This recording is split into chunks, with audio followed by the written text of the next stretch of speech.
All right. And we are live. The last word with Lord Cognito, Ebontis, Ty Guy Travis, fresh on that Thursday evening campfire. Good to be back at the campfire. E, how we doing, man? What's going on with you? Doing good. Yeah, got some nice news in the TWAB this week. Been playing a little Iron Banner. Bungie made a nice move in Guardian games that was good to see. Jumped into the first hour of Tunic, which was cool. I have no idea how long that game is. In the first hour, I rang one bell. If you know what that means, you may know, but I was like, so far, it was like, I played Elden Ring. It was like 113 hours, put a pin in that, and I was like, all right, I need a couple small palette cleansers. I have a few of in mind, and that was the first one I jumped into, like, just in the stream one night. And it was nice. That fox is ridiculously adorable and cute, and I can see where there's... But the combat definitely is going to be... I'm going to see probably a couple challenging moments. There's going to be a boss or two that'll probably annoy me. Nothing like Melania or anything, but should be fun.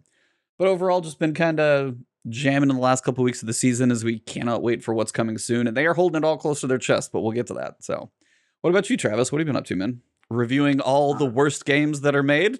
How dare you, sir? Yeah, I'm reviewing Evil Dead, the game, right now. I think I mentioned that last week. Maybe I didn't. But yeah, that's the one I'm working on now. Should have that up end of next week, I'm hoping. I'd like to. We got code super late, which is sometimes not a good sign, but it is an online multiplayer game. So it's like, if I had to give my guess for a rating on that, and I'm just going to throw it out into the universe, I'm going to guess a 6. Have you seen gameplay of it, or are you just... No, I have not. Guessing? I'm just going to guess a 6. That's all I'm going to guess. We'll see. Okay. Just because it's an isometric multiplayer, and I have little faith in those. We'll see how it goes. No comment. No comment. Shout out to NDA and embargoes. Oh, when's that? Tomorrow. I guess the embargo must be soon. The embargo will be soon. So he's saying 0 out of 10 just because I'm reviewing it. Thanks, G-Man. I mean, it's a 2 to 3, 2.5 out of 10. That's what it's going to be. So yeah. I had a meeting with Mitchell Saltzman. I was in a meeting with him a couple days ago, and I pointed out that in that last month, he reviewed one game that was equal in score to 3 of the games I reviewed that month. Wow. He just did Salt and Sacrifice, didn't he? Yeah, he did. Yeah. He gets all the good ones. Rogue Legacy 2 as well, another game I'm really enjoying. That I do want to try. That's kind of on my list to give an attempt to. Super fun. A little grindy, but yeah, I'm playing that when I have time. And obviously playing Destiny. Got all my Iron Banner stuff done. I guess the Guardian Games quest isn't really mandatory since it just skips you forward 5 steps if you don't complete the ones from the previous week. Because I didn't do really any Guardian Games last week, and I opened it this week, it's on a weekly basis. Step 6, and I was like, okay, so I'll just wait for this. Quest to the medallion itself. thing is like weekly based, and the score is weekly based. So like, if whatever happened last week, you were going to get bumped to week 2 no matter what. Yeah, so not really feeling Guardian Games this year. Kind of feels like there's not a lot to do, but I did enjoy Iron Banner. Played a lot of Crucible. What's the loadouts looking like? What you shooting out there? What's the loadouts? Come on. You can probably guess one of mine. Oh, what's yeah. Yours? You bringing it back to the old dad bod. You doing Insidious out there? Insidious is in there. I knew it. The only issue is I've actually been trying to mess around with the title just to use it since we got it. That gun feels better than the numbers show, I will say. I've actually been getting some decent work in on it. Finally got a couple good rolls. And then paired with that, I've been running either Peace of Mind up on the top, or honestly, I'm still jamming on my syncopation that I've been using since like day 1 in Witch Queen. I like my syncopation. So pulses, of course, but actually kind of getting around with like sidearms, submachine guns. Sidearms are kind of meta right now. They're really damn good. Shotguns a little bit. Fusion rifles are kind of OP. I'm trying to stay away from those because they feel cheesy.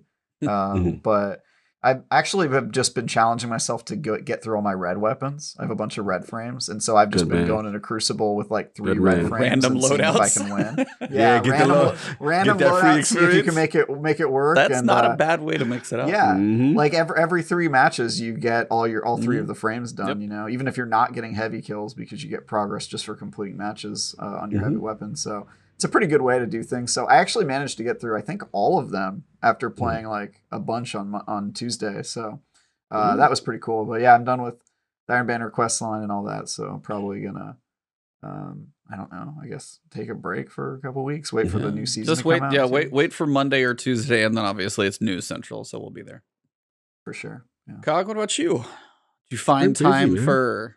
How's today been? It's been the same for me.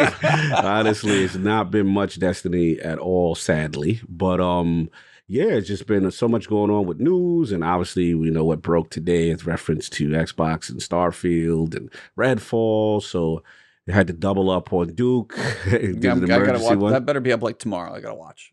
It's processing, so we got it done. We'll have some fresh opinions, raw reactions to the news. So it'll be good to do. Did you it guys there. record that reaction before he did his reaction solo? Yes. Okay, so yours is even a hotter take than Yeah, his because that I saw. I woke him up with the news. Okay, yeah. Yeah, I was like, That right, boy you needs to know, get so- up. When's he sleep till the afternoon? Oh, he's a vamp. He's a vampire. He's like how I used to be. Yeah. So yeah, I've been doing that. I can't talk about one game that I'm playing, Oh, but the other thing is because of that game, it took me away from Trek to Yomi, which I'm like very early in, but I was really getting into it. Shout out to Travis's review. I want to shout you out, man. That was excellent review. I watched the video one. I really enjoyed it. Gave me a nice feel of that. So that's that. But look, we've been rambling long enough. indeed.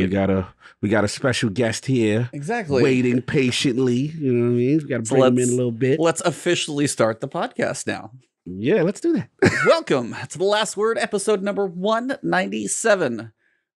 This week, the hype for Season of the Redacted, still redacted by the way, got a bit louder, and our first new map in years is coming to Destiny 2. And a new game mode, but not too much of that, but we'll get to that in a minute. More changes are coming to PvP next season, and man, do we have the right guest to talk about all things Crucible. Our guest tonight is one of true focus. While he may not have played that many different games, he does like to go full send on the ones that he does. From RTS, MMORPGs, and now Destiny, each one of those games has tons of systems, optimizations, builds, and playstyles to learn.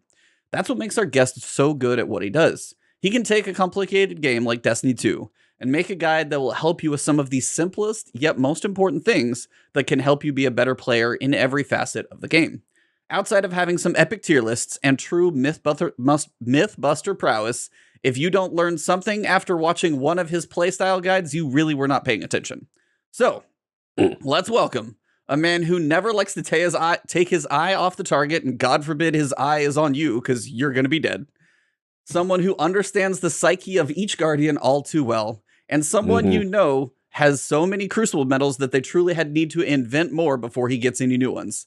A leader at Team Synergy, recently passed 100,000 subs on his YouTube channel, full-time content creator and man of true focus, just check his advanced GG collection, the one, the only, Shadow. How you doing, man?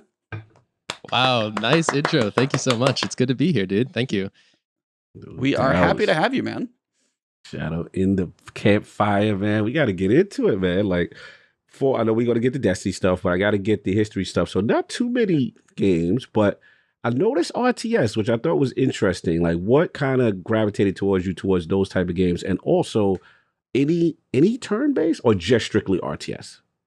I think I played a little bit of Civilization, which was turn-based, but mostly RTS. And I guess I just kind of got into them because my dad was when I was really little, and he kind of introduced me to them. So that was kind of where I got my start in gaming, I guess you could say. And I played those for a few years and eventually moved on to other games. But yeah, that's kind of where I started out. So was it Age was the hook, like Age of Empires? Yeah, I think that was probably the first one that I got into.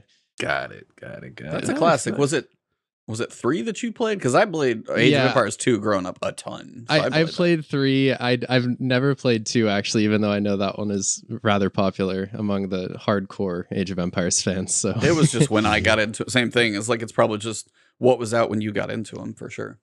Yeah, for sure. And then I'm just got one question, E, before I get it back to you. And then transition. This is unique now. The WoW. I gotta ask the WoW, because the WoW community is very distinct. That's a community. So it's like, how did that start before all the Destiny stuff too?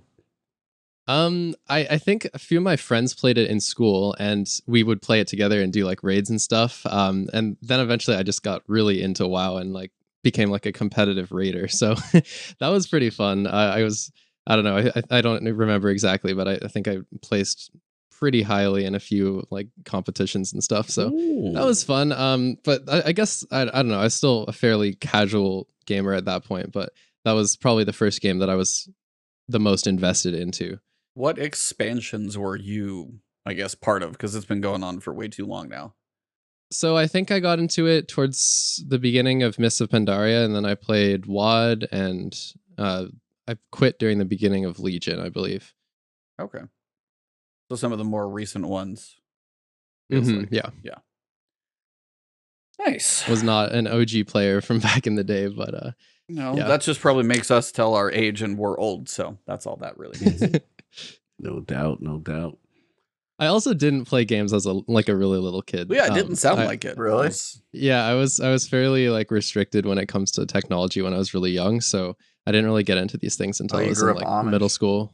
Nice. No, but it felt like it. No, I'm just kidding. But yeah, I didn't really get into anything until like middle school, high school, and yeah. So now I've graduated high school a few years ago, just for context. Oh, No doubt. you hella young.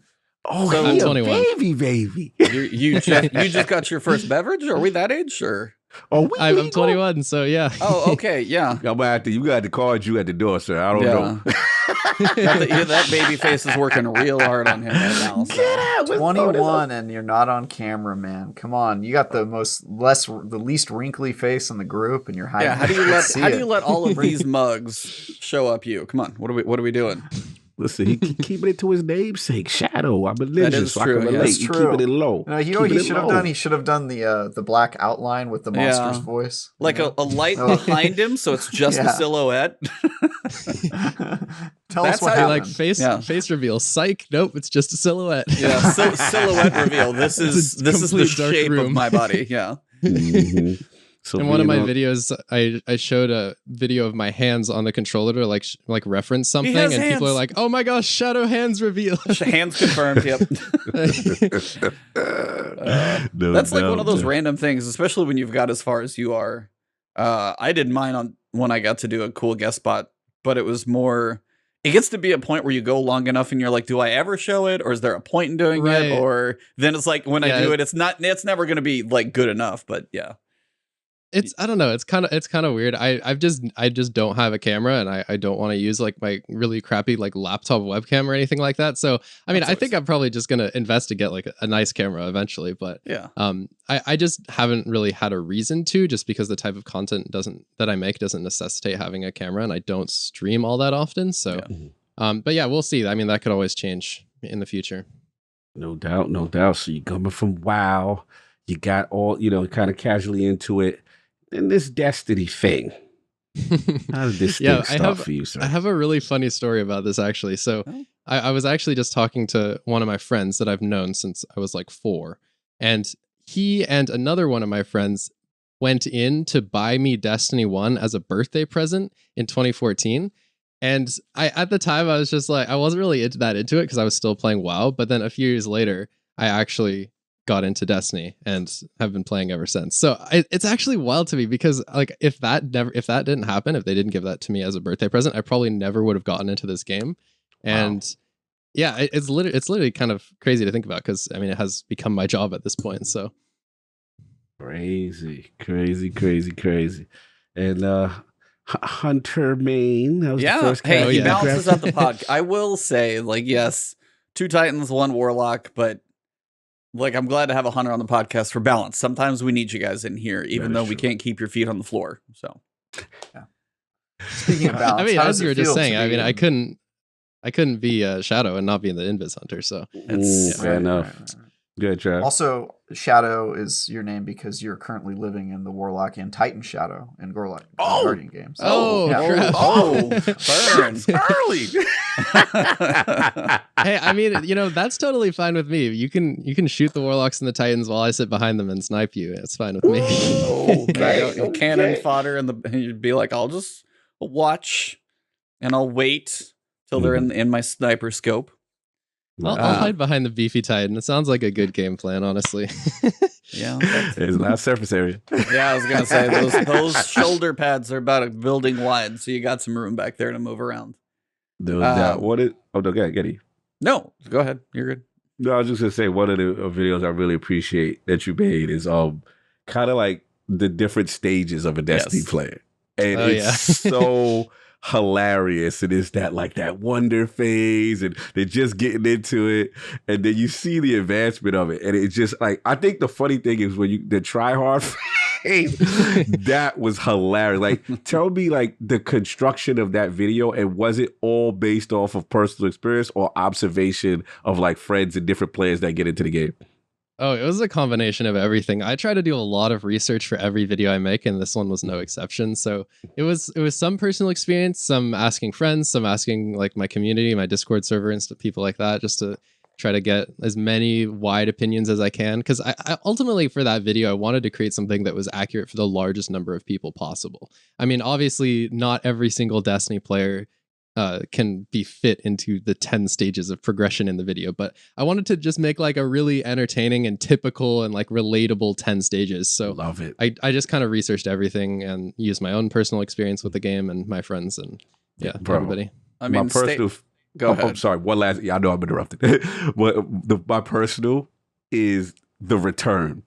Because they talk all that, and then they come right back, and then you say, "Yup, there's new content, new expansion, new marketing trailer, new missions, and all that go out the window." So I was like, "Yeah, that is accurate," because I know those dudes. Sorry, again, I had to give him props on the return. And that was like the one for me, specifically on the hunter one that you did like that. The stages of being a hunter. Number 3 is too amazing. You're like, "Oh, I've learned how to dodge. Load into the game, dodge. Shoot my gun, dodge. Oh, there's an enemy, dodge." I was like, dodge is just ingrained into the hunter brain. You can't not dodge. Cooldown is up, dodge. Why? Just to dodge? No, it was like that was just the way all the different little examples it's a really cool way that you'll like make fun of something like that, but everybody's like, "Yep, 100% accurate." I feel like I've been called out, but I can't say he's wrong. So no, for me is one of the cool things that I like what you've done is like one of the ones that really I think caught my eye a while ago, it just took a while to get you on, is the 40-60 rule. And then just some of those things to help you in PvP is like, it's the idea of changing the way you think about a game and changing the way you think about your engagements, changing the way you look at the environment, changing your placement, and all those little things that you as a high level PvP player obviously know. And when you hear like the high skill people talk, you're like, yeah, these guys know exactly what they're doing. But it's just the way you can phrase something to make somebody realize, be like 40% cover, 60%, environment with somebody in front of you. Like that's something somebody can wrap their head around. And I really like the way that you did that. So it's like when you were going through like your top 10 things to improve your KD, as Travis, I'll beat you to it this time. We have a long running segment on it here where certain content creators will help me specifically, since I am the PvP schlub, try and get a little better at the game. So I know I've seen those couple. So if I've seen those two, if I've seen the 40-60 and I've seen, some of those things to improve your KD, what is one of those like a little more nuanced things that you would say is still universally applicable that's going to help somebody improve their Crucible performance? I don't know. I guess probably positioning. I guess it is related to the 40-60 rule, but not necessarily the same thing. I think like the number one thing that people look over is positioning relative to teammates, positioning relative to cover, and positioning relative to the opponent's spawn. Because a lot of people will play really aggressively near the spawn, and no matter how many enemies you kill, they're just gonna spawn right back up if you're in 6v6, right? So if you're playing up towards the spawn, you're kind of screwing yourself. So if you play closer to your teammates and closer to cover, it just exponentially increases your chances of surviving, and just being able to get more kills. So I don't know. I think people talk about movement a lot. They say like, there's the movement skill gap, and I don't know. Personally, I consider positioning to be a part of the movement skill gap, but I feel like people associate movement with like, oh, the hunter jumps, in the air, or, you slide a lot. But I don't know. To me, a big part of movement is where you choose to position yourself relative to cover teammates and the spawn. That makes sense. So I would say when it comes to positioning, how much would you compare, say, like map knowledge? Like, okay, this ought to be interesting. Rank the importance of like these things. Okay. Understanding map lanes, like understanding like map knowledge, teammates, and radar knowledge. Where's your importance on those three? I guess it depends on the game mode. Because I don't know. I think radar has probably got to be the top one just because the radar is so powerful in this game.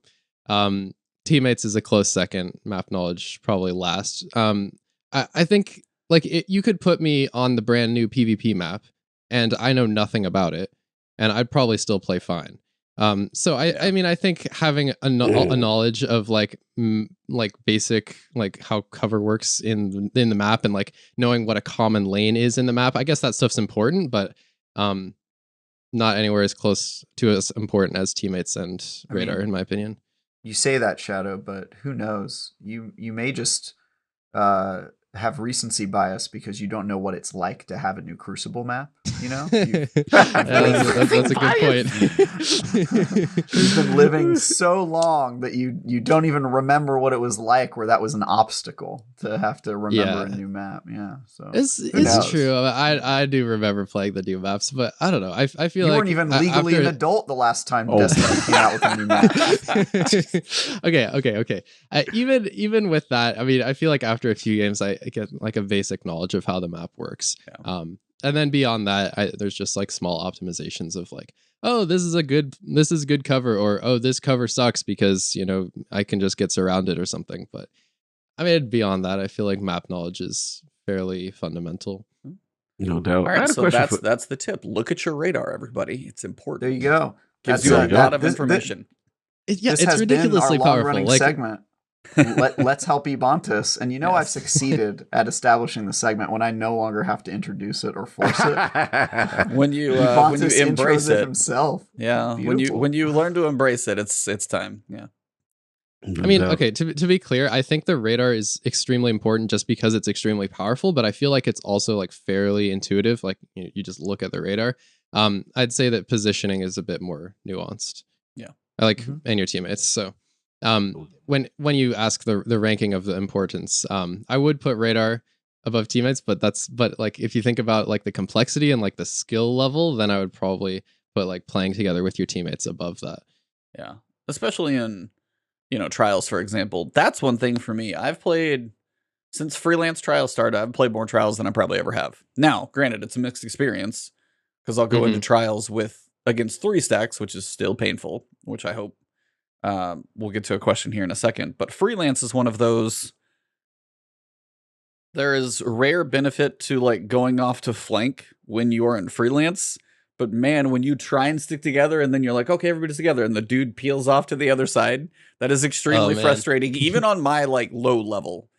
So I can only imagine positioning at a high level, especially if you're going 3s, like, yeah, it's going to make a huge difference.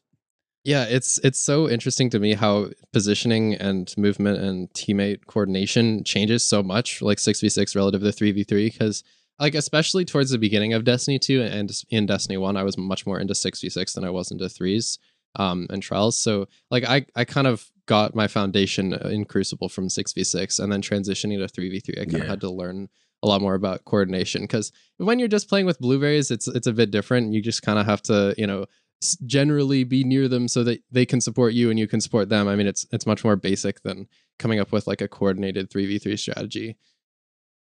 Yeah, I mean, I wanted to ask you specifically, because we don't get hunters on a lot.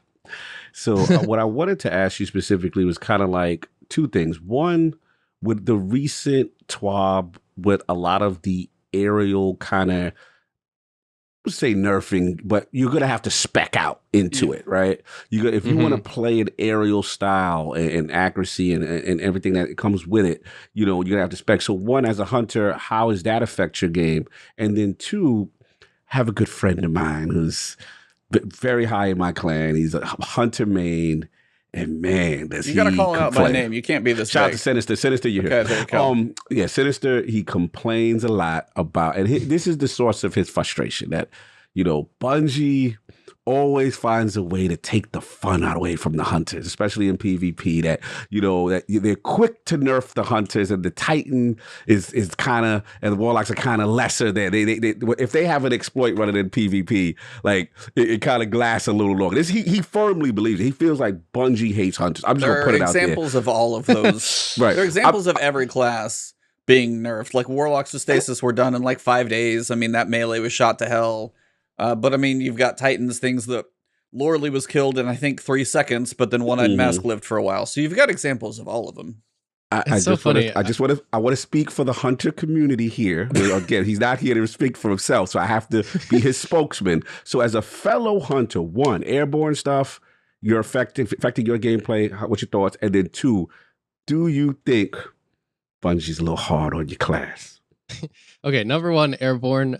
It really depends on my loadout. Sometimes, like if I use like a pulse rifle and a sniper, I'm not jumping very much. If I use a hand cannon and a sniper, I'm probably going to be jumping a lot more. Those are probably my top 2 loadouts that I use. So if I'm going to be using a hand cannon, I might spec a bit more into in-air stuff. If I'm just using a pulse rifle, then probably not as much.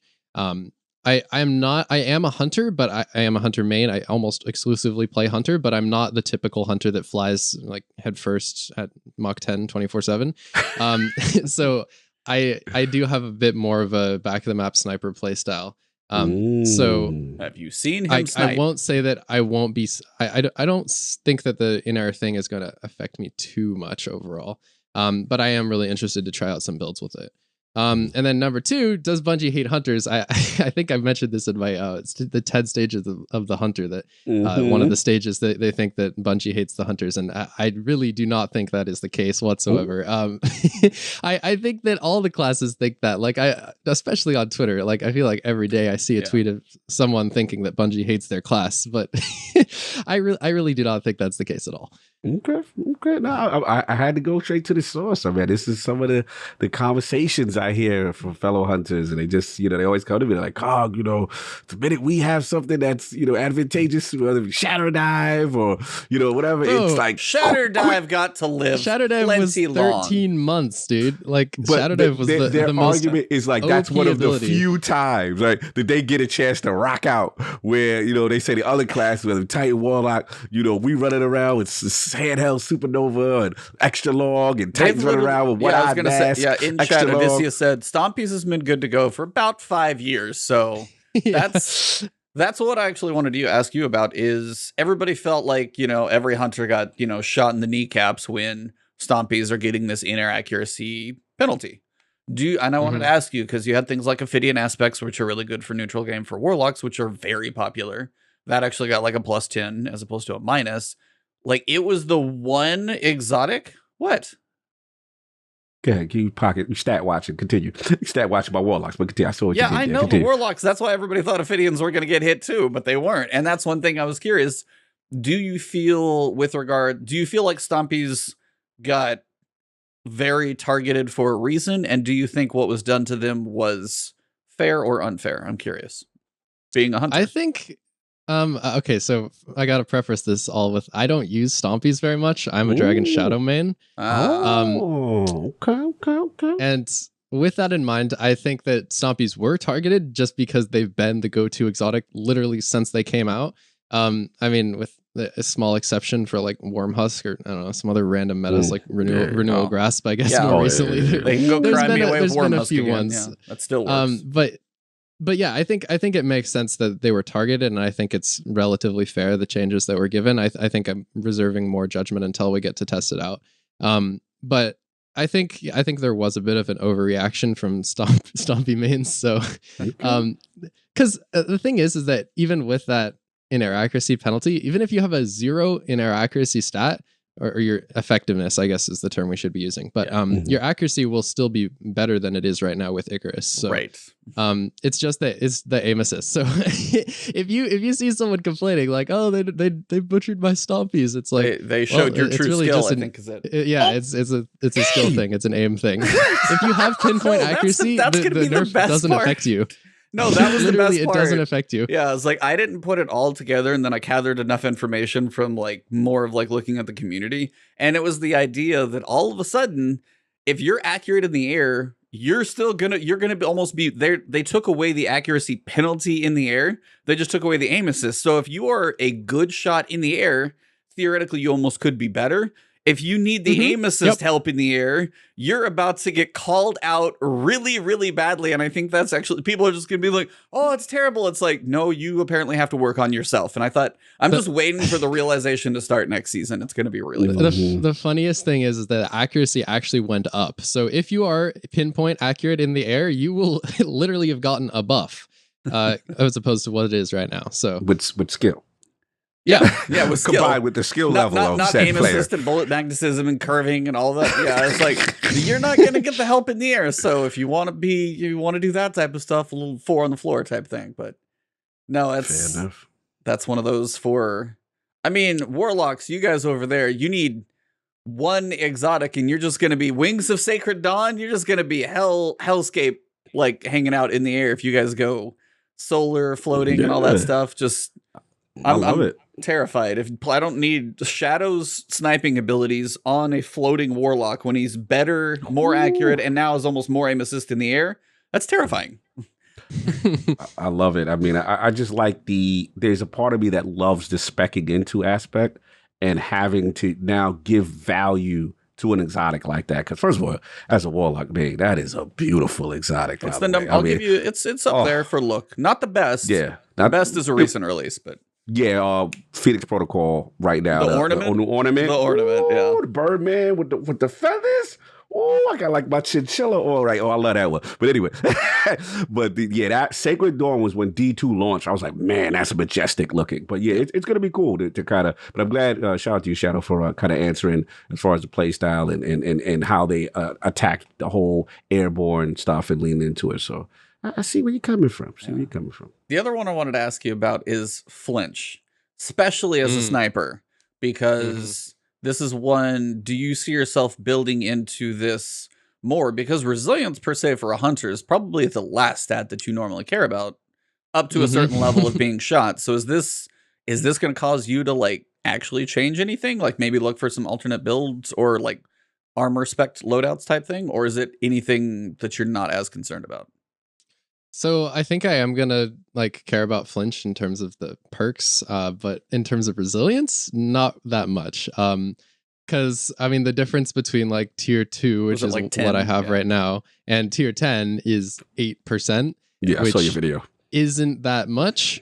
So I mean I think I'm gonna care a little bit more than I do now about resilience, but I still don't think it's gonna become like a go-to stat for hunters. Gotcha. Titans, I mean, sure, 100%, right? I mean, you get the barricades back, and those can be really powerful. And then the Flinch on top of that, sure, why not? I mean, Titans can totally go for it for PvP, but for my playstyle and probably for many hunters, resilience is not going to be a tier 10 type of investment that people want to make. Are you going to go like unflinching double mods? You probably already have half of this stuff in here, right? Is there a lot that you think you're going to need to change, I guess, to be more, less flinchable type thing? Is there anything you need to build into that more that you haven't done yet? I guess stability. Since that's going to be changing the flinch with certain weapons, it's going to have to be something I experiment with. But stability is going to become more important than ever. And right now, I think it is actually a fairly underrated stat on weapons, because people are like, oh yeah, I play mouse and keyboard, I don't care about stability, but it matters a lot, and especially with the flinch changes, it's going to matter even more. Yes. So I think my prioritization of stability might increase a bit, and then I already use unflinching mods, but that'll just become another part of my build. Speaking of which, I wanted to ask you about I love talking to PvP, babe. See? I gotta get you guys in here every so often, and then these two just love to go nuts. Love it, man. Like, I wanted to ask you about weapon archetypes coming into next season, and like, what are the weapons or loadouts that you're kind of most excited to test out that maybe you stashed in the vault, or just some exotics or anything that you're looking forward to going into the Crucible based on what you know is about to happen to a lot of different archetypes? I'm really interested in snipers. I mean, I man snipers, but this is the largest sniper change we've probably ever seen in Destiny 2. So I'm really interested to see how that pans out in regards to the flinch, in regards to the handling, in regards to the aim down sights and snapshot changes. So I'm really interested to try those out. I made a sniper tier list about a year ago, and I'm probably going to remake that one pretty soon with all of the new snipers that have come out since then, and also with all the new changes. So I'm really excited to try that out. I think I don't know. I think generally speaking, it wouldn't change that much. Like a lot of the good snipers that are good right now will still be good. But I'm still really interested to try out some of the ones that I haven't tried in a while and work with all the new systems that are coming out with regards to that. SMGs I'm also really excited about. I think those with the changes to the zoom and the range, those can be really good. Oh, I don't know. I don't know. We'll have to see. I think I try to like do a lot of testing when the new stuff comes out and find what I like. But 900, 750, 600. Where you at with it? Which one you gonna go do first? I don't know. I like 900s. I feel like they really do what SMGs are meant to do, which is they melt really good in close range, and especially if you get kill clip going, they're just fantastic. I feel like stuff like Shayra's is kind of more like an auto rifle in a way that like it has more range, but I don't know. I like the 900s for their ability in really close range. That's what's for Funnel. Funnel was a 9 or a 6. I'm bugging. Forgetting now. I'd have to look. I feel like it's in between. Give me a sec. Yeah, quickly. So do you like, speaking of 900s, do you like the new, it's a 900. Yeah. It's a 9. I was like, oh, Funnel. Do you like the raid machine gun or SMG submission? Do you like it or not? Yeah, I think it's pretty good right now, and I think it's only going to become better with the new changes. So I'm interested to try it out again. I don't have one on my account, so I haven't given it too much playtime. I've tried it on others' accounts, but yeah, I don't have a super firm opinion on it. I think right now it's not that great just because of the way that the zoom works, but I think it's going to become much more viable next season. Nice. Welcome back. Thanks. No Happy to doubt. be here. Don't know what I missed. No, But we're literally just picking his brain on PvP because all the sandbox stuff in the last couple months. Asking about airborne accuracy. Is there any PvP sandbox questions? Because we got Crucible brain in here and Crucible fan yourself. I figure you got some questions of curiosities of what's coming. We roasted Stompy Hunters. We did that. He went in on we did that. Been great. Yeah, no, I'm sad I missed that. I think that's my main piece of feedback. What do you hope that they accomplish with Solar, assuming that the rumors are true about Solar being next season? I hope that they keep like the main things that make it attractive right now, and then also just bump up the customization. I think with all of the 3.0 changes, the biggest part for me is the customization with the fragments and the aspects. Kind of reminiscent of Destiny 1 system where you had those huge things that you could all select, I felt like we've been really like boxed into corners recently in Destiny 2 with the trees. Like you had to select one and then you don't get to customize anything. It's like nobody's gonna like customize their jump. Like I mean, I feel like everyone in PvP uses strafe jump anyway. So like I love the customization options that are coming, and then I like the I like when they do changes that are impactful but not like broken. I think Void 3.0 was a little bit overdone. So I hope the changes for Solar and Arc or whatever comes next is they're interesting and they add customization, but they don't make it OP. And specifically for Solar, I hope that burns aren't ridiculously OP because I don't know. Damage? You don't want the tick. What I've noticed a pattern in PvP is that people despise any time where they can see that they're gonna die and they can't do anything about it. Yeah, so like Stasis, people hated it. Yeah, because they got frozen and they're like, well, shit, there's nothing I could do. And so I feel like there could be a similar effect with a burn. If it's like you get hit by a burn and you're going to live for like 3 seconds, but then you're going to die. I feel like people would totally hate that. So I hope there's not a thing where it's like you die to a burn every life. That would be awful. So, well, yeah, I think there's more counters to damage over time now. Like I was using Le Monarch last night in Iron Banner, and because you're one of those guys. Yeah, well, actually, it's because I got the catalyst and I had to complete the catalyst. So it's like, all right, well, might as well do it while I'm grinding Iron Banner. But yeah, I saw like Warlock using the Rift to survive it. Even saw some Titans throwing down their barricade to get the overshield to help burn it off. And Hunters have probably the fewest options, but they've got that helmet that recharges them when they dodge and stuff. So they've there's a few options, but I wonder if maybe part of the Solar kind of framework has been that heal is a thing. So maybe solar has its own counter to kind of damage over time. I think that'd be interesting. But also to your point about Void being overpowered, I 100% agree. It basically broke Crucible for like a month. But also, I wonder if the reason it felt overpowered is because the other light subclasses were not a 3.0 version. And so maybe with Solar and Void, it'll be less of a thing. Nobody's going to be using Arc. Arc's going to be poor Arc. Arc's going to be yeah. crying in a Arc. closet for like 3 months, man. Yeah. That's See, that's the one that has me very curious because Me too. for me personally, as a Titan, especially what you can do with barricades now, as it's my class ability, so far it's just been a wall. Well, now the wall can give me an overshield, and I'm going, are they going to do anything else cool with barricades for Solar and Arc? And I honestly wonder if they will do anything, or if it's just going to be the boring barricade and maybe it's other stuff. The customization's cool and all, but it's like making the class ability a little bit better. Then we've got volatile, we've got those types of things. You know, our grenades, like, is there going to be an aspect where your grenade adds burn damage? So now if you get hit by any solar grenade, here comes that tick, tick, tick on everything.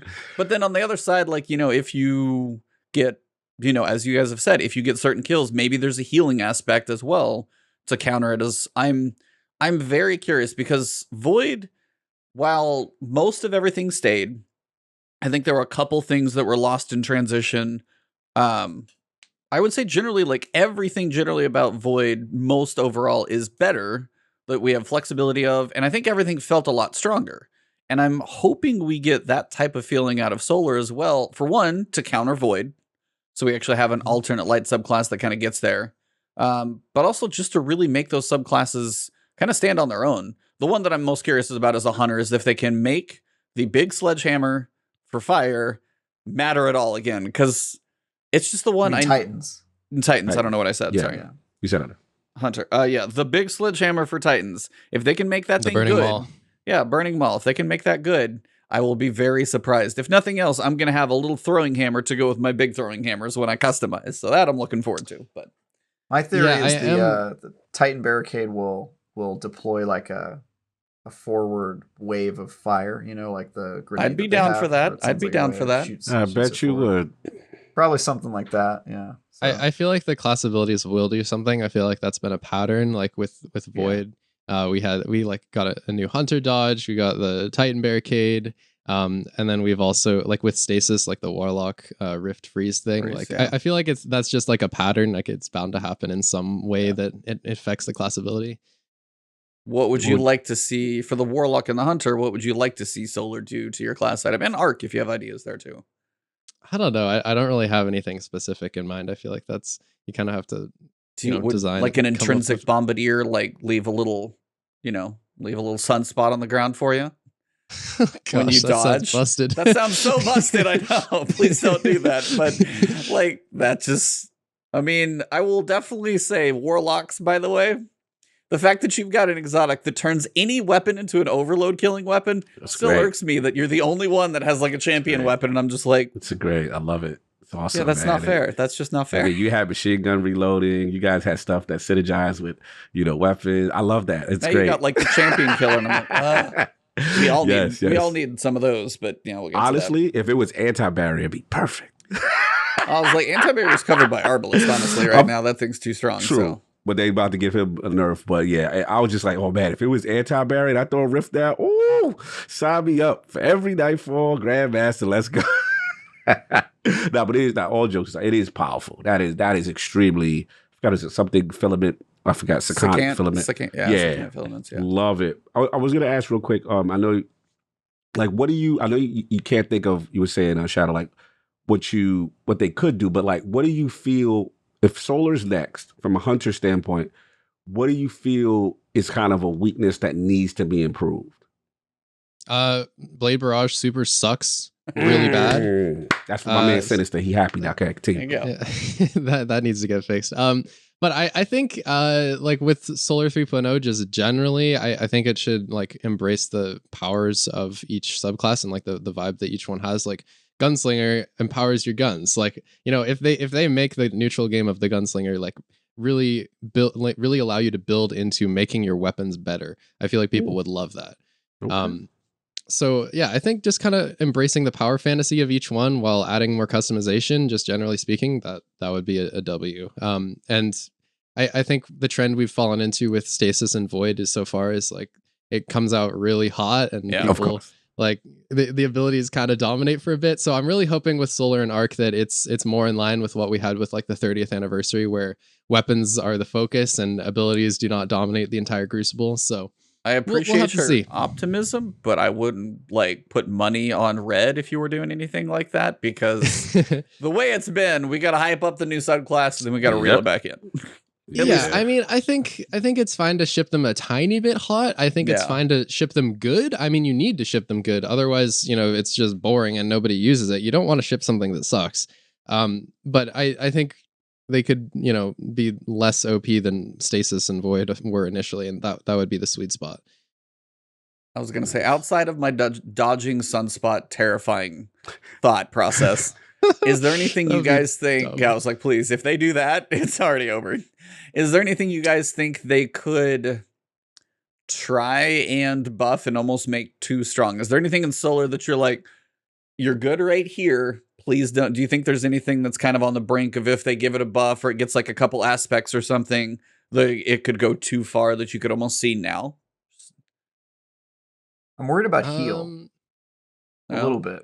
just for Mostly PC? because for They go PvP, into because heal I too wonder hard. I Yeah. wonder if it makes the recovery stat completely obsolete if you can just I gave my Titan wall pitch, which I know there's an exotic for it already, but if like deploying your Titan barricade instantly started healing you, then most of the time you get into an encounter, do you really need That's just the recovery Warlock and- Rift. So Yeah, it's the Warlock Rift already. I don't know what they would do for Warlocks, but I'm a little worried about how heal plays into things. I don't know. I guess we'll see, but that's one thing I'm worried. It's kind of the same worry I had about overshields. So yeah. I think you Which have a did good end up point. being I a mean, problem. anything that incentivizes in PvP, anything that incentivizes a player to just sit there and do nothing sucks.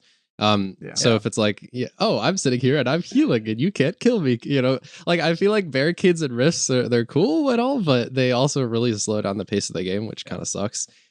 So I think that if any of those become OP, that would be very bad. yeah, What if they make an exotic for the new season that's kind of like perpetual motion, but for healing? So the farther and longer you run, then you get healing. Shotgunners would be like, We are firing you from the sandbox team immediately. I'm trying to think of all the worst things that we know won't happen. That way, when this stuff doesn't happen, we're happy. That's all. See, I'm making us like happy when these things don't happen. They tend to listen to you. They're not going to listen to me on this stuff. Are you crazy? I would break the. Kevin Giannis is over there just like, really, dude, what are you doing to me? Like, he would just be really sad. No, that would I don't know. I'm Solar 3.0. Solar is my subclass for Titan generally. But anytime right now I go off of Void, it feels kind of painful because I know I'm missing so much potential. So I'm hoping Solar feels as potent, at least, as Void 3.0 does right now, because I just want to have a little more flexibility. Arc just gets to sit in the corner. They're the sad kid in the corner with the dunce cap on for 3 more months, and that's fine. But at least Solar should be fun. It's my hope. No doubt. Well, Guardian Games Week 2. We are into that, actually. Didn't know how much has everybody on the podcast been playing Guardian Games? I am curious. How much did you guys get into competitive scoring? Anything? None? Yeah, basically none. Travis Not is super shaking into me. the Give me holiday nothing. events. No? Nah, man. Oh, yeah. Then on I top of that, tried it very briefly, and then quickly was like, yeah, I don't want to do this. yeah, and then on top of that, the title was broken initially with the drop rate, so that kind of de-incentivizes me a little bit. Now I know it fixed. I got to get back in there, but yeah, it just didn't have a mojo for me this one. Yeah. And I already had heir apparent, so it was just kind of like, yeah. what was my motivations really? So yeah, not so much. What about you, Shadow? I've never really been into any of the seasonal events. I feel like I've just never been that motivated to actually do them, especially when they get repetitive. I feel like Guardian Games Speaking of they Travis probably did a Soul. pretty Not decent. not even team doubles. Come on, our one PvP Okay, I have seasonal played activity. those. I have Yeah. played those. I remember But that. yeah, I mean, especially when things get repetitive, I think they did a pretty good job with making Guardian Games not that repetitive this year. But I still haven't really got into it. So I've been playing a decent amount. I've been trying to farm for the title, basically, because I know there's a couple of roles. I did get a stats for all, 1 for all with some pretty good range. I think I got like a 4 out of 5 for that one. Saw your video. Excellent. I'll be looking out for that role. And then for PvP, there's a couple. I got one that's close, still not quite there for my PvP roles. It feels better than I think it should, just by looking at like numbers and stats and things. So I think depending on what they do to SMGs, that it's actually got some potential, and just something about that one for me actually feels pretty good. But no, the strike scoring's actually been nice to have. Going for the medals. Now, I will say with regards to strike scoring that I don't. So for one, the shoot the wall, kill yourself for 20 minutes and go get the 700,000 points. They have done something about that, which is good. So if you're going for a legitimate score runs, they have made an adjustment there, which is a good thing, because I wasn't sure what they were going to do. Typically, I figured, okay, people broke the system. We got the top 10% that was figured out. I honestly thought they were just going to give everybody the emblem, give everybody or something, and actually just like they know what like the highest probable ranges are going to be, and then they have actually kind of adjusted the outliers out of that range. So it's been so if you did have top 10% and you weren't, LFGing for 1 million points or whatever and shooting a wall for 20 minutes and then finally going in, it actually is. They did adjust that one. I just wanted to give them props for adjusting it in the right way, because I think in the past they would have gone, hey, here's your free emblems. Things got screwed up. It's too much work to go back in and adjust the systems or whatever. And the fact that they actually just were able to change the score threshold, make it retroactive for last week, I think they actually handled it pretty well. And I kind of wanted to shout them out for that, because a lot of ways it could have been easier and just like, never mind, no big deal, here's your emblem, everybody. They actually kind of left it in there. So if you did make the effort last week, theoretically, you still should probably be there. And then I've been working on the strike scoring this week, and it's interesting to see it. But the only thing I have to say is, like, when you're going to say strike scoring, I understand, like, power sprees, cool. Super kills, those are fun. Energy, like certain things to stay alive and 30 kills without dying. Those are cool sprees to get. Finishers, and then on champions, I get those. Taunting them before you finish them. Basically, it's one of the most important medals that you do, because every major, anything with an orange bar or a champion, you need to emote before you finish, because you get a bonus of points. And I don't love that that's in there, because that's just frustrating in playstyle. It's like, let me dance on you and then let me actually finish you. And I don't, because that doesn't. It's this weird thing that I've noticed this season between the raid challenges being play slower and keep things alive that you should want to kill. And then this is the same thing. Here's the situation where normal combat, you would be like, hey, let me run through, let me finish him, I can hit him real quick. No, I got to get to a point where I can stop, do a little dance, and then I'm actually going to go dance on him and then finish. I think that needs pulled out of strike scoring. I would like to see strike scoring put in the Vanguard playlist. Maybe it helps in reputation. Maybe there's something they can do with strike scoring, because strike scoring is actually cool and fun just to see the numbers go up and actually have some way to track it. But also on the other side, I don't love the fact that they want you to taunt the enemy, which basically makes it easier for those moments where you're like, well, I want all the points, but then I'm possibly going to. I just don't like that emotes are a way to get extra points. That's the only thing. Everything else I'm actually enjoying about it. Just take the emotes out of there. And I'm glad they fixed it the way it was. So you don't want to do that against Hive Guardians? I've done it. It's just it's a very sketchy prospect. With those shields, will kind of take you apart like a movie I recently just saw. But that, if you haven't seen it, I won't say anything. But yeah, it's just. Enough. I mean, I like the idea of strike scoring, making, say, like the Vanguard Ops playlist more fun. Giving you a reason. If they can do some type of leaderboard in the game, that would actually be kind of cool. Gives a reason to actually run that playlist ever. But on the other side, yeah, it's just like there are a couple tweaks that I think I would make to it. But apparently I'm the only one who's played it. So I'm kind of talking to chat here and anybody else. So if anybody has any thoughts about this, throw those in the comments for us, because my hosts are less helpful this week on the strike scoring. Thrown under the bus. Thrown under the bus for unfun activity. True. You know what?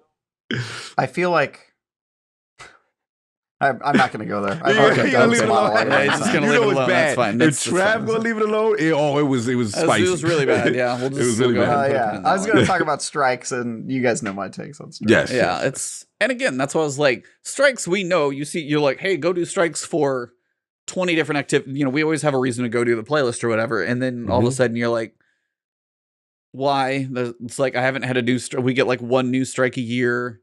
What did we get? 2 this time around or something like that. So it's like, but yeah, strike scoring is at least a way to give you a little more in there, and then that's got potential. They could do a little bit more with it. Is all. It's just the system that's there. We haven't had strike scoring since Destiny 1. So I was like, it could be. It's just something they could do something with if they put a little more into it. If the foundation and a couple tweaks could get some more. That's really all. You know what? I can't keep it in. I'm just going to say it. So. I should have just gone on to the next topic. I have such a problem with people pointing to like, oh well, they did scoring. That makes it fun, right? Because they added a score. Because if you told me, hey Travis, go do your laundry, and I was like, oh man, I really don't want to do laundry. But then if you were like, hey, but we'll score your laundry performance against all of your other friends, we'll tell you how well you did your laundry in comparison, I'd be like, okay, fine, but like it's still boring. I like still don't want to do laundry. This is like Bungie is like Huck Finn right now, trying to convince us that painting the fence is fun. Like that's what it reminds me of. Like super hardcore. It's like, but we don't like the activity. Like you didn't give us any new strikes. Like it's like, but do the same activity over and over again. This time we've got scoring. It's a gimmick. It's fun now. It's a game, and I'm just like, fun now. Shadow, is there anything that would actually compel you to get involved in strike scoring? Leaderboards, anything? Or are you just like, nope? Are you noping out of there, or what are you doing? Probably noping out of there. That's a fair answer. It's a PvP mindset. That's totally what I expected. I just had to ask. So, all right. You know, we'll from my point of view with Guardian games, I feel like it's a perfect opportunity to make a PvP mode about Guardian games, because it's literally about the classes. I mean, I would fighting love that. each other. How is Like it not a PvP Shadow, thing? I I really do said not this get 2 it. weeks Yeah, we've ago. said- I yeah. said this 2 weeks ago. We Like can a do competitive there you go. mode against the classes Yeah, to you- like yeah, get the exactly, spirit yo. of the game. Yeah, 3v3v3. It's a yeah. totally missed opportunity, in my opinion. 100%, dude. 100%. When I first heard of Guardian games, I was like, oh, sweet. So it's got to be like a PvP thing, you know, Titans and Hunters and Warlocks playing each other. And then it's just like, nope, it's just like another event in the tower. It's like I was a shit. passive aggressive Cold War where we're like we're killing the fallen, but we're doing it like looking really angry at the other classes while we do it. Like, this is you. This is your face. In the face. In the face. My banner's higher than yours. Yeah, it's like we're roommates and we're trying to get back at each other by like, you know, not cleaning the dishes. Like that's the level of Oh my pettiness. God. That Dude, Guardian it's games almost is. like Gambit. It's like which team can kill the enemies faster. It's like, no, kill the enemies, not the, you know, Yeah. kill the players. Yeah, No, I at mean, I least would that love has to see- some PvP. I would love to see, as G-Man said, 4v4v4, because every map has 3 points, an A, B, a C. And guess what? 3 different teams spawn in, go.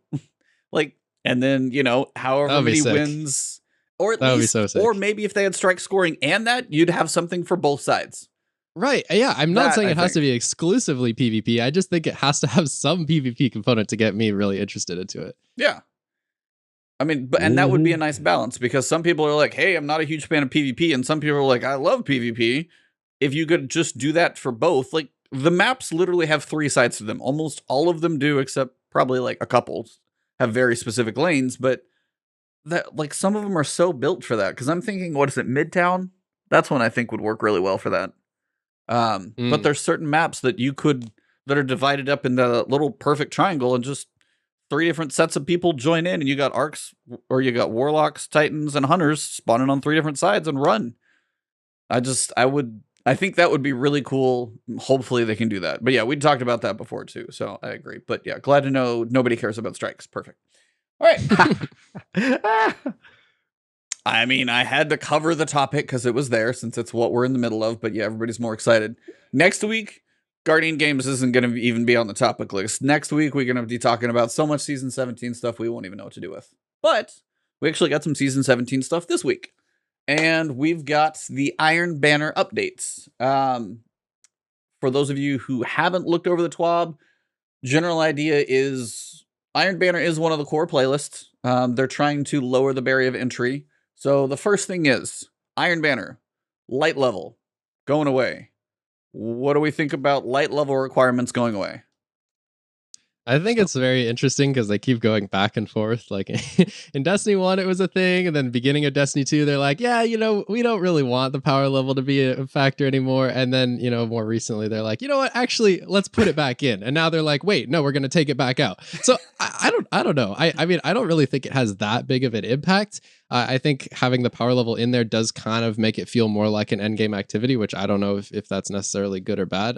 But I don't think it's really going to be the end of the world either way. As someone who's lazy and doesn't do his pinnacles, I guess it kind of benefits me to not be max power level, not be at a disadvantage because I'm not max power level. So that's fine. I mean, I don't know. I think I guess it's good for getting more casual players involved, but I don't think it's like a huge factor. All things Shadow, I considered. think you're my favorite guest because it's like Yeah. you just are. It's like you watched all the He's previous so shows and are apathetic just to PvE. parroting everything I've said in the past like couple weeks. I literally said that exact same thing That's about awesome. how they will not stick to their decisions. They just change their minds so quickly, and I'm very confused by it. But yeah.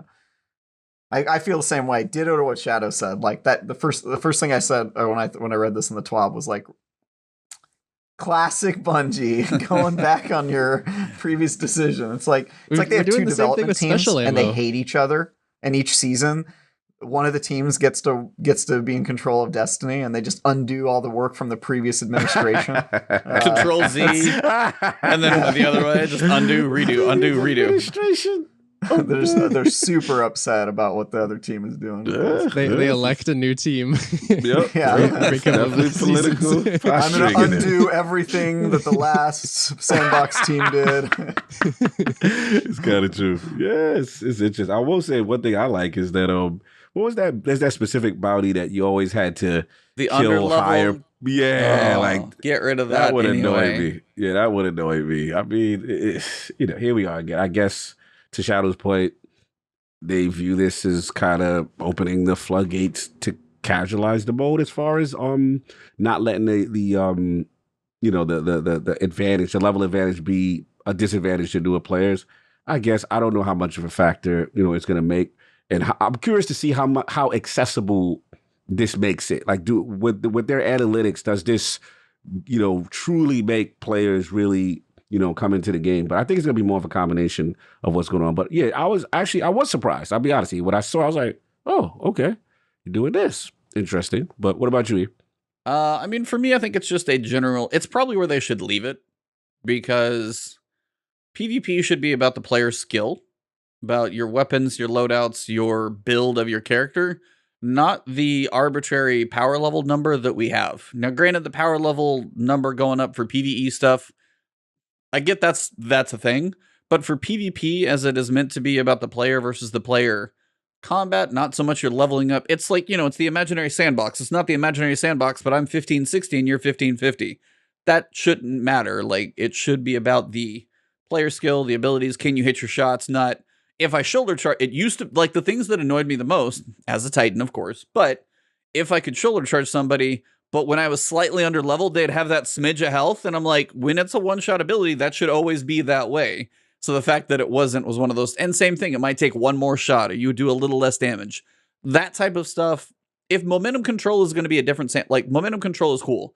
Different sandbox, weapons kill really fast. It's kind of a different, time to kill, very different.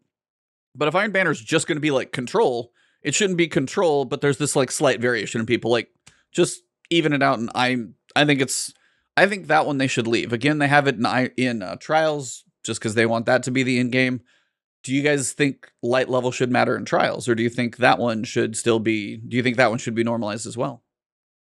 I think it shouldn't. Philosophically, it doesn't really make sense to have the scaling and also I'm kind of like Shadow in that I don't do my pinnacles. I just play Crucible usually, and so it definitely benefits me in making an argument for myself.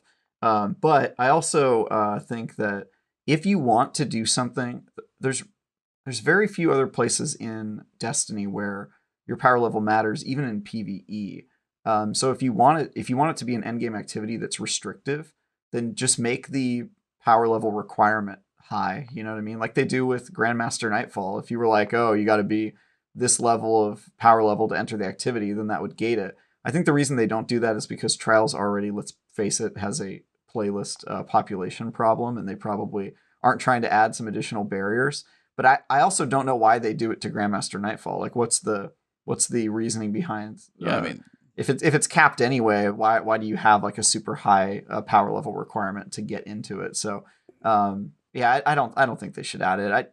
I say that as a guy who kind of likes it. I kind of like it when like I was playing Iron Banner and I'm not max power and I was fighting guys that were like 20, 30 power above me. And I kind of like it too. Yeah, I'm kind of getting my ass handed to me. This is kind of nice. You know, some of these encounters I feel like I'm not doing that much damage, but you know, if you're trying to design a competitive multiplayer game, it doesn't really make that much sense to have, you know, the power level really come into play. So, Shadow, what about you? Light level I on guess- or off in Trials? I guess I'm gonna make kind of a argument against myself because, like I said, I don't do my pinnacles and I'm lazy.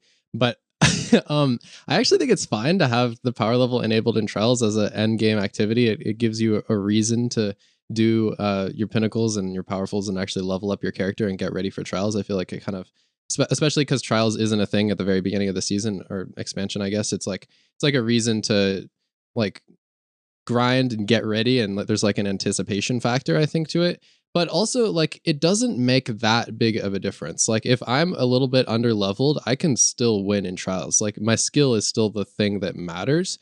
It's just like a slight factor that makes it slightly more difficult if you haven't reached max level. So I think it's fine the way it is because it's not a massive factor if you're slightly under leveled. But if you want to really min max and get to the maximum power level and have all your mods and the perfect rolls on all your weapons, then you can do that and it will make you better.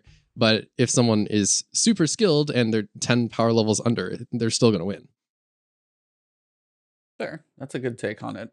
And that's kind of one of those things that is for general engagement. Like if you're a PvP player, it's still going to cause that player to engage in much more of the game each season to be able to get up to level. So it's a seasonal engagement thing as opposed to you could be 1350 for the next year and still go complete and kick ass in Trials. Like they need. I think that's a large reason why it's there in the first place, because like if you're a PvP player, like you do like the basic campaign to unlock the exotic or something like that, and then you're done. Like like what's the reason to do the powerfuls of the pinnacle? So I guess it gives people a reason to play more of the game, right. Which That's what Bungie likes. You know, it's just a win for everyone basically, other than the people who don't like grinding, but. Yeah, I mean, it gives you a reason to actually go do those things, even if you're more a PvP player. So I think that's fine. I mean, all right, now I gotta get. No, what were you gonna ask? No, I was gonna say, yeah, I agree with Shaun. I think that's the mindset they have behind it, is because they want the grind, they want the PvP player to aspire to continue to play and to make sure the light level. To reward the person who wants to commit to the light level, right? But at the same time, I do feel it, even though I like it personally, I do feel it goes against their own philosophy of trying to make the mode more inclusive.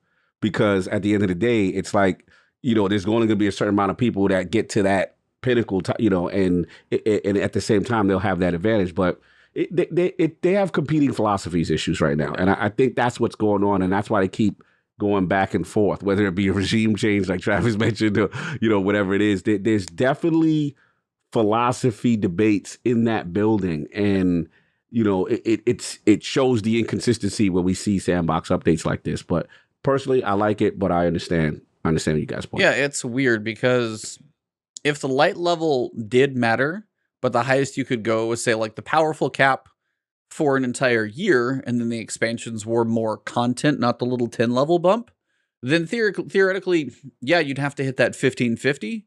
But then then you get to that little seasonal bump every time, and it's always that little nuance of difference where if somebody, you know, it's that 10 levels, and the people who grind the pinnacles in early Trials when the population is bigger are going to have a smidge of an advantage. Not much, as you guys have said, but a smidge would be there. And again, it's always that weird thing. Is even the 10 level bump worth it with the pinnacles at that? As you said, you actually said it well, because yeah, there's some people who probably don't want the level changes that much. Some people have probably questions if the level number should be in the game at all. Then there's people, because we've actually talked about like, is power level even a worthwhile number in the first place?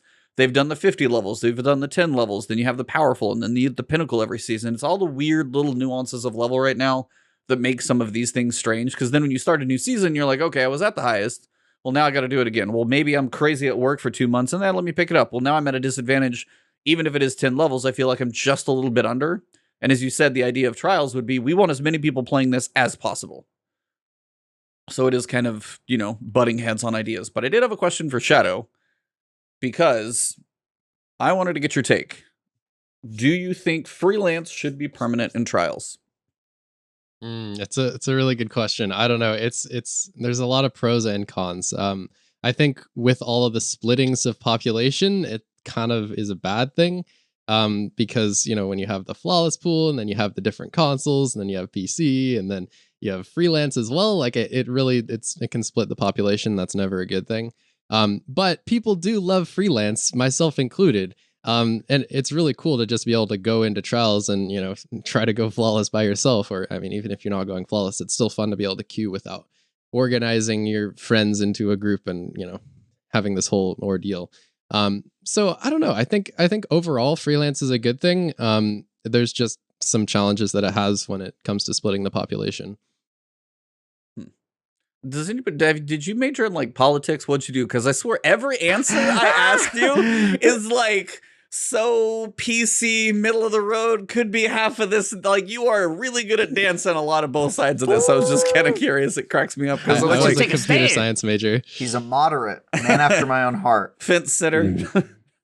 I don't know. I think with some issues there are extremes, but I think, I don't know, a lot of the ones we've mentioned so far, I don't have a super strong opinion one way or the other. No, it's cracking me up because there's a couple questions you'd be like, well, this or that. And it's like, I was curious if you were give both arguments. Yeah, he'll give both arguments. I'm like, I usually do that. I like he being able does to it see well. both sides. Yeah. I like being able to see both sides because I don't think that there are very many issues, especially when it comes to balancing games where there's one opinion that's correct and the other one's wrong. So I think appreciating both sides is important.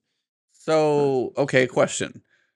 You have the ability to make the trials matchmaking system however you want. Solo, freelance, flawless, not flawless pool. What do you build that you think is the best for everyone? What is your preferential in-game for the trials playlist in the world of matchmaking?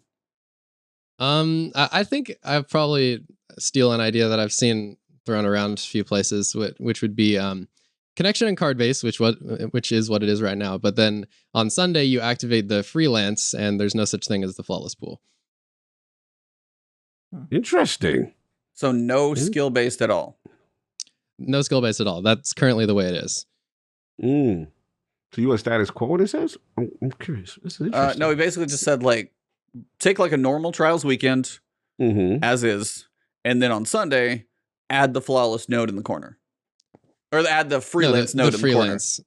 Yeah. Oh, so the freelance later. And I just try to understand the mindset behind the freelance later. So right now the problem is that people think like the flawless pool is like it activates on Sunday, right? And people are like, oh, so then I'll just go and play on Sunday. But instead of having the flawless pool, you can just add freelance, and that makes it a lot more accessible. Interesting. So the freelance players only get to play 2 days a week. I guess, but you could also just make a team or solo queue, right? I mean, you can always solo queue. So freelance is just making it more accessible and easy for a solo player to go flawless. Because another thing that I would do is potentially weight the matching solos versus solos and teams versus teams. Absolutely. Because right now there's a problem where if you're a 3 stack, you're probably going to match a lot of solos. And then you just run them over because you have coordination.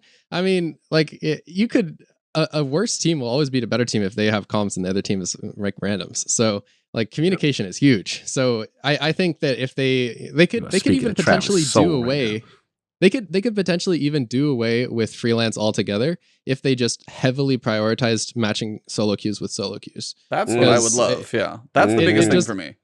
It just really screws up the whole experience when you're a solo player and you get matched against a team, and it's like, well, even if we're cracked, we're probably gonna lose just because of communication. So that's probably my biggest thing, and that's kind of I guess that's what I was leading to mostly, because me as a solo player, because I don't typically have people that want to play trials, or it's just I pop on and I want to play a few trials matches just like kind of out of nowhere, and it's a way to play that. But it's the idea of as soon as I pull up the roster, I'm like, oh, what do we got? And I see a 3-stack.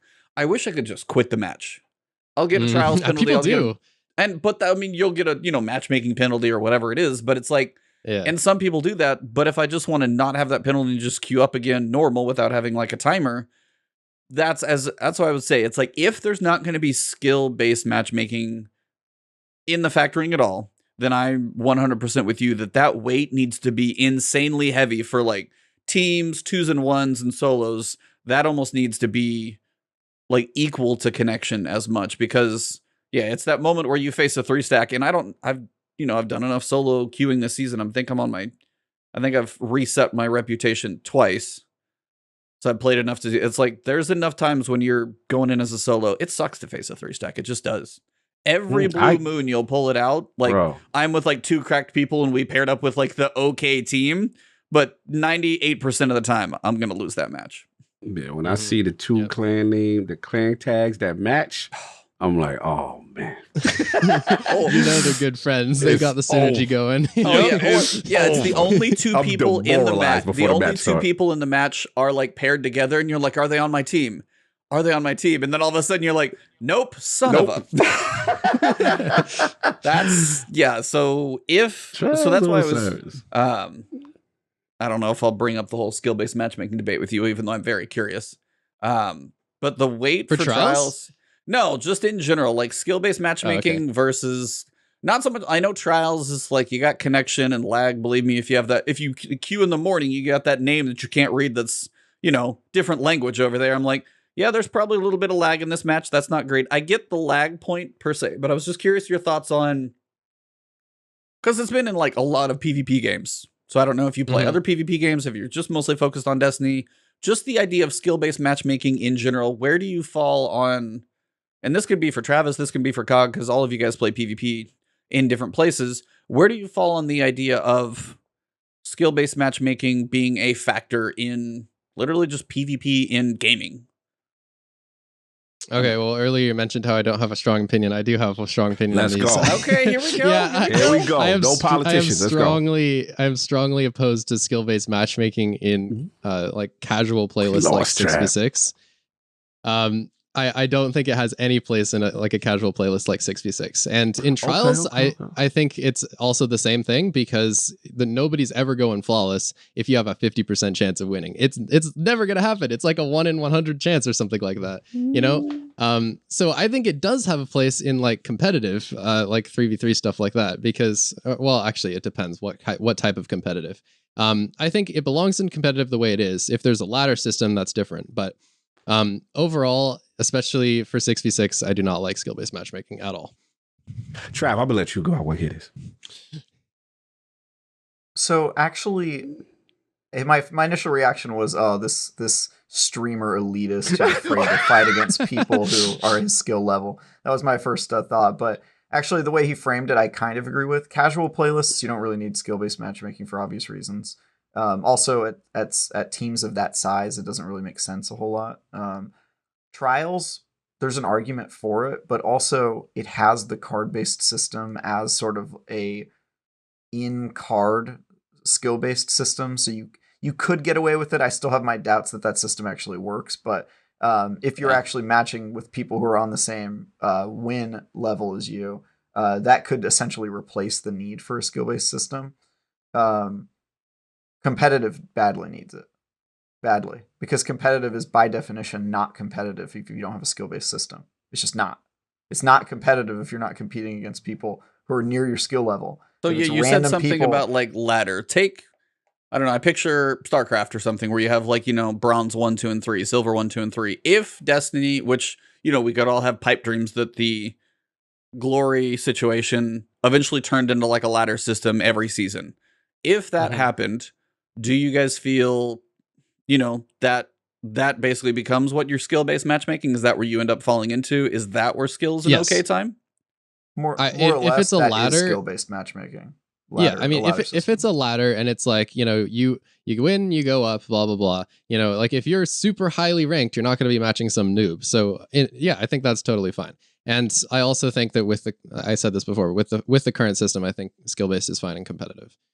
Yeah, because it I isn't a also ladder. the argument for skill based in casual is the lobby balancing argument, which people complain about how bad lobbies are balanced, and the reason for that is because there is no skill based matchmaking, and it's near impossible to actually balance a lobby if you have a random selection of people with very very diverse skill sets. And so I think for player experience, skill based matchmaking does actually make sense.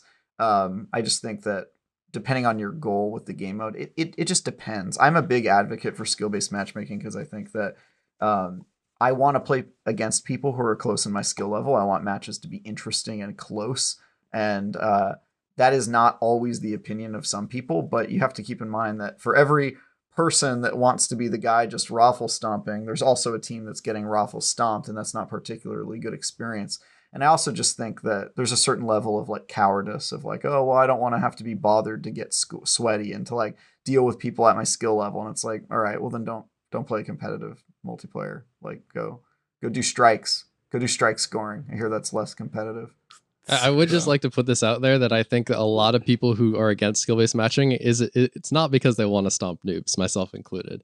It's a lot more complex than that. Break, give me the complexities. It's like, so this is why, because I was about to ask, because you got people that are going to be like, I suck at PvP, and I go into there and I see Shadow, and all I see is a Shadow name, and I see a dead screen, and that's my screen every time I pop up, and I get picked off. I pop up and I get picked off. How is this a fun experience for me? So yeah, I guess my argument against that, Shadow, would be they don't say it's to stomp noobs. They say that they don't want to be in sweaty matches, which is the same thing. If you don't want to be in a match that's sweaty, it means you want to play against somebody who's a significantly lower skill level than you. Spicy. AKA, you want to stomp noobs. It's the same concept, just said in a different way. Well, not really, because it's for all skill levels. It's making everybody a sweaty match. You could be a 0.1 KD, and it's going to match you against 0.1 KDs, which makes it a sweaty match for you. You could be a 10 KD, it's going to only match you against 10 KDs, which is going to be a sweaty match for you. And so they don't want that. They don't want sweaty matches, AKA they want to stomp noobs. I mean, essentially, that's what they're getting at, right? They don't want to be matched against other 10 KDs. If you're a 0.1 KD, and there's no skill-based matchmaking, you're going to get stomped. It's the other way around, right? So like I know people who are like not very good PvP players, and they're still against skill-based matchmaking. So what's their argument for it? I'm actually curious. Yeah, I'm just curious. Like, what are they? That's like people voting against their economic interest. It doesn't mean it's a good idea just because people are for it. It just means that. All right, you know what I'm saying? All right, let's go. We got Travis getting all sweat. No, I was let's go, Shadow. I'm like, hey, attack the argument. Don't say, well, some people are for it. It's like, well, some people are for beheading people in the streets. It doesn't mean it's a good idea. So give me the actual reason. I'm not trying to attack you, Shadow. I truly am curious because this is why it's like having a PvP person on here. I would ask this of a lot of people, and this is one of those. I was lucky enough to like raid for a little while with True Vanguard. So, and actually kind of heard him phrase one piece for me that I liked, a piece of like having some skill-based matchmaking in there, but mostly relation to like outliers. Take like, as you kind of said, in the casual playlist, if you can eliminate the idea that, as Fallout would say, Johnny Two Thumbs versus, the Cammy Cakes, those two should not be in the same lobby. Like, if you can get rid of like outliers of like a 1 versus a 10, if you can get a closer range, they're not all going to be like, you're not all 3s, but it's not like there's a 1 and a 10 in the same room. Maybe it's like, 2 to 6. Yeah, some are going to be better, some are going to be worse, and that might help with the balancing. But if you have like a 10 and a couple 1s and 2s, somewhere there's going to be a huge disparity. Do you feel that would be maybe a reasonable middle ground where it's not like casuals and, sweaties all the time, but it's also the idea that that one person who is God tier probably needs to play a little higher echelon, and somebody who's that newbie probably plays the little lower echelon. Is that a balance that you would be okay with, or is that still just dancing too much with SBMM for you? I'm more open to it, but I still don't think it would necessarily be a good system, because think about it, like how many echelons are there going to be? Is it going to be like, you get to a certain combat rating and then it's like, boom, you're in the better tier, and now you're getting shit on, all of a sudden the opponents just magically got better. I feel like it would suck to like improve as a player and then get rewarded by your opponents becoming better. It's like, crap, that is a reward. Iron sharpens iron, and now you have a chance to play against people who are better and will make you better by playing with them. That is like in in essence exactly what you want in a competitive system, and it's what all the best competitive games do. It's what Halo. I would not consider Championship 6v6 to be competitive. I would consider it a very casual playlist. So I mean, it is. It if you want a is. competitive 100%, environment, go play 100%. I think Trials. it's I'm not necessarily advocating for that. I'm just saying in general, if you want matches to feel better, you have to fix the lobby problem. You don't fix the lobby problem without a ladder system or skill-based matchmaking. And I think that there's a lot of like, you know, painting the argument in certain ways of like, oh, well, you know, skill-based matchmaking, that would be so against you. But ultimately, it would make matches feel better. It would make them feel more balanced. They would be sweatier, especially if you're a top echelon player. That's going to be tough on you. But I mean, this is a tale as old as time. Halo 2 had skill-based matchmaking, and the really good players used to spend hours just committing suicide so that they could lose matches and de-rank themselves so that they could play against worse players. Like that's just Yeah, that's awful. that I know that's before your time, but that was like what they did back in the day because of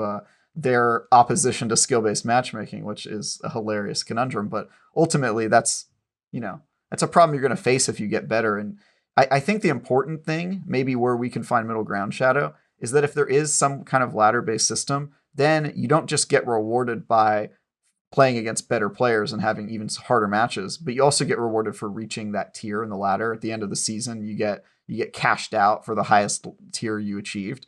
And I think that could potentially make it feel a little bit better when you're improving as a player and going up against increasingly more difficult players, because you feel at least there's progression. And that's a system that's worked in, you know, Rocket League and you name it. We need a competitive playlist, which is the biggest like argument for all of this. For sure. That's the thing that Destiny is missing.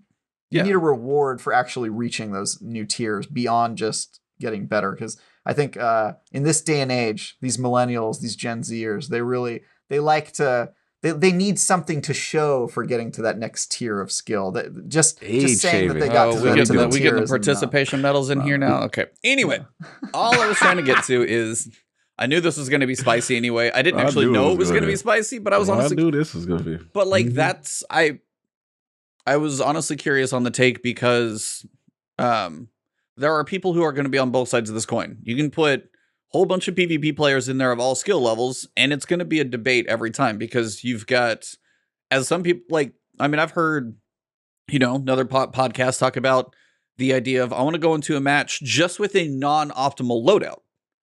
Just to be able to try different weapons, see how they feel. Hey, this one, okay, this can have some potential here with this build, but if I have to go into even control and it's going to be my 10 out of 10 Sweatsfest, I can't try anything else. And I've heard that debate before, and I was like, okay, so I can kind of understand. And that's where I was like, the outlier, some range of like, you know, that might be a way to help a little bit. As you said, there needs to be a little bit of skill in the background. Like a 1 probably shouldn't be with a 10. But if there's like a 2 and an 8, sure. Like a 10 and a 4, okay. Like it can be a pretty wide range, but like a 1 and a 10 for that 1, that's just going to be a bad day for him until he gets to be a little better. But on the other side, if that level 10 player is going to jump in and be like, hey, I'm going to try, I'm a really good sniper. Shadow, I'm an awesome sniper. I'm going to go, and you're probably good with everything, so who knows. But it's like, I'm going to go try and run sidearms and shotguns just to see about being aggressive for a little while. If you do that in your usual matchmaking group and you're not used to that playstyle, you're like, well, I have no place to even try and get better at this. And that's one of the arguments that I've heard about. And that's where I kind of see that there needs to be some connection based, but it's just like kind of that hint of where there's a little bit of balance of both, where the person who gets crapped on doesn't want to get crapped on every match.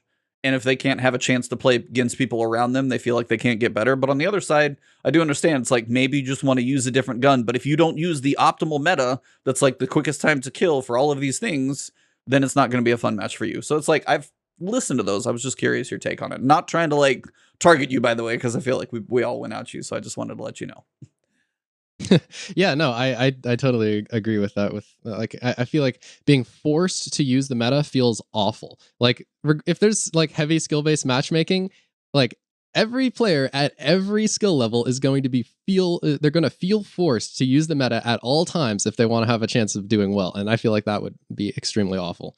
Like, you know, if I go into Crucible right now, I could, like, you know, like you said, use a sidearm and a shotgun, and I wouldn't do nearly as well as I normally do, but I would at least do okay, you know? Yeah. Like, I feel like at least having the option of using something that's not meta is extremely important, because otherwise the Crucible gets extremely monotonous when every single person is using the same weapon every single game, so.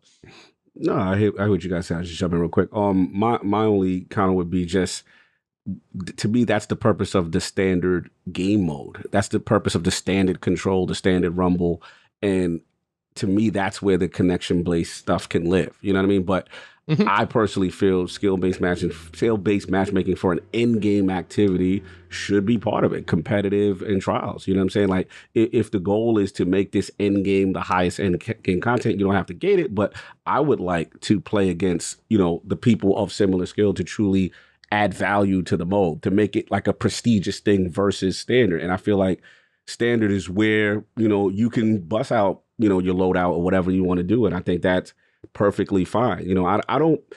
I'm with Travis in this sense. Like, I don't understand the logic of we're playing a casual mode, but like people are upset with the lobby balance, because if you want the lobby balance, then you're going to have to implement skill-based matchmaking. So to me, it's an example of the community, kind of talking out of both sides of their mouth. You can't have it both ways. It has to be one. So to me, let the casual modes have the connection-based matchmaking, but trials, and if you want to consider Iron Banner end game mode, fine. If not, casual, fine. But competitive needs that. And I feel like they are the creators of one of the greatest systems as far as the ranking and that whole kind of like ELO kind of thing themselves. They're the creator of it with Halo. So I don't see why they don't want to kind of completely invest into that aspect, especially with competitive. And then the last thing, because y'all know I'm team reward. And if we're going to do the competitive, I just want those players rewarded. Everything has to be mountaintop and recluse, but I do feel there should be those activities to incentivize me going into that mode, because it really did. It really made me get better. It made me really covet mountaintop. I seen E in there, going in there doing things, that he probably wouldn't have normally done, because there was that carrot at the end. Like, man, I really want that. And I think it kind of sucked when, I never got not forgotten Lunas. I never earned that. But I was okay with it. I was just like, hey, I wasn't good enough to get it, and I didn't put the time in to get it, right? So I felt it when people who earned that in blood, sweat, and tears, and then it's, okay, now we're just sunsetting that thing. That hurts. I feel it. Shout out to Gaben Forte. So that's just where I'm at with it. I understand both arguments. I understand the argument about wanting to just, play with a loadout and have fun. But to me, it's like, okay, we got standard control. We got all these other modes. People could go in there and do that, rumble and all that stuff, and hopefully it can live there. But it'll be interesting to see how they move forward with this thing. Yeah, I think I would probably agree with everybody here. Competitive comp, whatever it's going to be called in Destiny, needs a complete revamp, because the glory system right now isn't quite there. If they could do a true ladder, a true anything else in competitive, that whole system needs to actually, as you said, have the skill ranking to it and that level. If there could be, a little more casual, go in, practice, play a couple different modes, but having a true, like, sweaty mode where you can climb up the ranks, and then, as you said, Cog, have the rewards in there. Whether it might be a weapon, whether it might be skins, whether it might be ornaments, whether it might be, what are those stupid things now? Mementos, shaders, emotes, emblems, whole bunch of stuff, emblems, all of those things to say, I've kicked more and more ass than anybody else in here this season. Like, emblems are emblems, those types of things are not as much where they need to make, are not, I would say, overly difficult. It seems like they can produce those in a quicker manner. Those are the type of things that I would like to see them put into. And you're like, hey, if you get up to, what is Halo's Onyx? If you get up to Onyx in Destiny 2 or whatever that is, you get something elite that season, and you're only going to be able to get it that season. And that's them putting a true team on a comp playlist that's going to have a continual investment that they put into it. And that's just a big investment for Bungie to do. Last point I'll say is, what I know it's silly, but you know what I respected when I used to go to the tower and I seen someone have Redrix with that ornament, that I know he earned that. Like, remember, Redrix was a problem, bro. Remember Redrix to get it at first, when it first dropped? Whew. Oh, it was impossible. Yeah.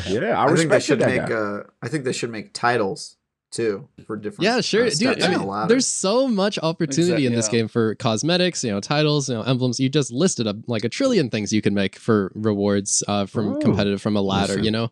Like there's so much potential to put like meaningful loot behind PvP, and I think that's something we've really been missing. Like, I mean, look at Witch Queen. We had so many new weapons, and how many new weapons were there in Crucible? Like 2, 3? 2. Like, yeah, That hand there's, cannon like, that I have and 50 of. and all the cosmetics were eververse as well. Yeah. There's yeah, we're so gonna have to run like down basically tests. removed there that has as an to be incentive from the like game. if Destiny's going to continue to be a PvP and a PvE game, we need like something in PvP that's meaningful to like. Yeah, I'm 100% with you on Team Loot. We need someone to like make Loot, good yeah. rewards in Crucible to make people like actually have a reason to play it. Because I mean, if it's a looter shooter game, like a big motivation for playing Oh, I any love him. activity I love him. is Bring him going to back be every the week. loot. So I mean, Love him.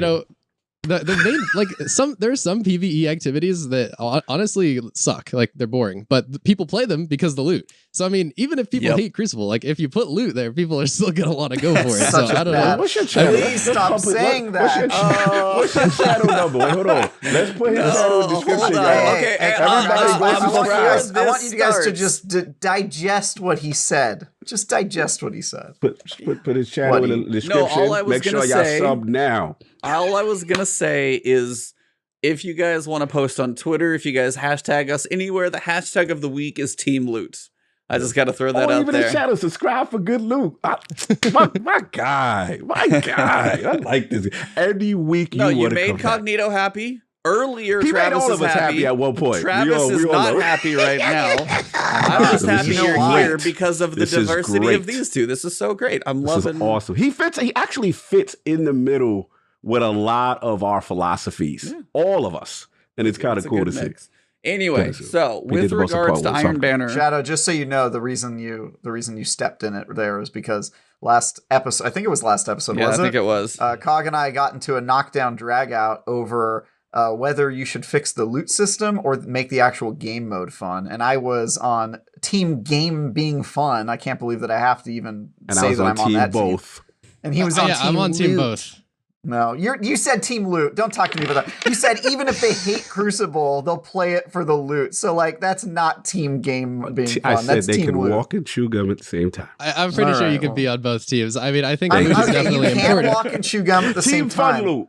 Team Fun Loot. I mean, look at Team it this Fun Let's way. Loot. be honest. man, We're all R3 on whip. team fun loot. I'm just saying you can walk and chew gum at the same time. But if you had to say which one was more important, the gum or the walking, so I would say the walking is adversarial. probably more important, guys. Let's be honest. We don't need the gum. adversarial. He's so I will be adversarial on this topic. All right, we're not because I going believe through in this good again. game We're going to move forward. But yes, Shadow, you Shout out to unfortunately Shadow. you Shout out to touched Shadow. you poked the proper It's my poked the bear guy. of Travis, It's my which was guy, I man. loved how you did. You were like, he was so good. I'm so on board. And then yeah, but that was hilarious. Make sure Anyway, y'all member of the channel. Y'all can subscribe. Yeah, Y'all please got the go membership find- open. We got to pay yeah, this man. make sure if you guys haven't followed Shadow, find him on YouTube, find him on Twitter, find him on Instagram. Where do you stream? Twitch? Occasionally? Twitch. Yeah. Yeah, So find like once a week. find him everywhere, please. Make sure you like, subscribe, follow. Go watch his video. Put that playlist on, like, let it play while you're sleeping. Support this man. He's a great, great creator. Thank you, man. Absolutely. As for Iron Banner, now we're actually getting back to the TWAB a little while later. Iron Banner is going to get a reputation rework. So it's going to be similar where you got Ingram focusing, kind of like Trials, it feels like. But you've got a little bit more of a tweak to the reputation. And this is one of those things where they really want Iron Banner to be a thing. So you've got the reputation, but you've got ways to make your reputation gains faster. So if you're wearing Iron Banner armor or ornaments, which I have to give a massive thumbs up for that one, which that's huge. You're going to get your reputation faster if you're wearing 5 pieces of armor, ornaments, or weapons. If you complete the daily Iron Banner challenge, it's going to tack on 100% to your challenge for each one during the course of Iron Banner. So you'll earn that reputation even faster. And if you're wearing the emblem, that's 10% more. Everything else is probably going to be like, get your engrams as you rank up on reputations, focus those in your armor, your weapons, kind of similar to the way it is right now. I was curious what you guys thought about the whole, we want you to look like you are sponsored by Saladin's Iron Banner to go into Iron Banner. Like you have been NASCAR like patched everywhere. Your car, you look like the sponsored ghost. We wear the Advanced GG jerseys. Yeah. Hashtag Have you seen sponsored. that sponsored Ad. shell? Yes. Yeah, the sponsored ghost. shell. Oh my god, That it's one's like awesome. everything's on there. It's a hashtag sponsored shell, but yeah, we hashtag ad. We got to put the hashtag ad on this one. I was curious your guys' thoughts. Do you wish the reputation was there? Do you like the idea if you really lean into the Iron Banner look that you can earn more? Just kind of curious if you guys have any care or thoughts about this, or you're just going to do it because it's what you got to do. I think it's fine with me. I mean, I don't know. I think it's a fast improvement over our current system, and adding cool things like put on your armor for extra reward or extra reputation. That's, I don't know. It's personally fine with me. I don't really think it's like going to be a massive issue. But wasn't that a thing in Destiny 1 where like you put on a certain emblem? Yes. Yeah. So I don't know. I thought that was always cool. You run into a team and they're all running the banner emblem. They're serious about it or something. I don't know. I think that's fine. You're like the solo player who jumps in. Why has everybody got the same emblem on it? I'm not. I gotta figure this out. Yeah. So I like it overall. Nice. Yeah. Daily challenge. Oh no, daily challenges. No. It just says for the first 4 days you're gonna have an Iron Banner challenge. If you log in on Friday, you're gonna be able to work on all 4, so you can go hard on the weekend if you want to. But I would honestly say the most important thing that happened out of this entire TWAB, not really, but for one of ours, there's a new title coming for Iron Banner, and it is called Let's go. Iron Lord. Literally, Iron Lord's podcast is here in the house. Cog, how you feeling, sir? Are you going to Disneyland next? What's happening? Bro, we've talked about this since this podcast started. It was a travesty that this title did not exist, especially for Iron Banner, especially a PvP focused title, long overdue. Literally, our podcast was based on Destiny, based on Rise of Iron. I've been clamoring for this since I bought that $10 emote with the Iron Lord. Remember this? When we had this was $10. I bought that just to show off how Bungie I wanted this. I don't care what I gotta do. Y'all know I don't care about titles. I don't care what I gotta do. Cog is getting this title. So if I butcher you, I harass you. If I say, hey, what are you doing? If they want you gotta get 100,000 glaive kills, kills, he'll be out there doing it. Whatever, it's going down. When you see me in the tower, Iron Lord Cog, it's going down. I cannot wait. Now, question: Young Wolf is a title too, or is a quest?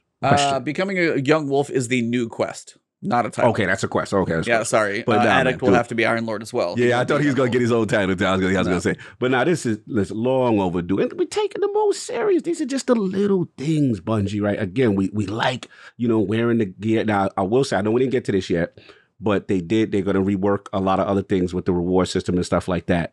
Please bring back the D1 armor set with the fire in the chest. Like, really go all in, man. Let's take this. Yeah, they got to get a new set of armor next season. They have to do that. Let's go, man. But this means a lot to me. My literal podcast is founded off this.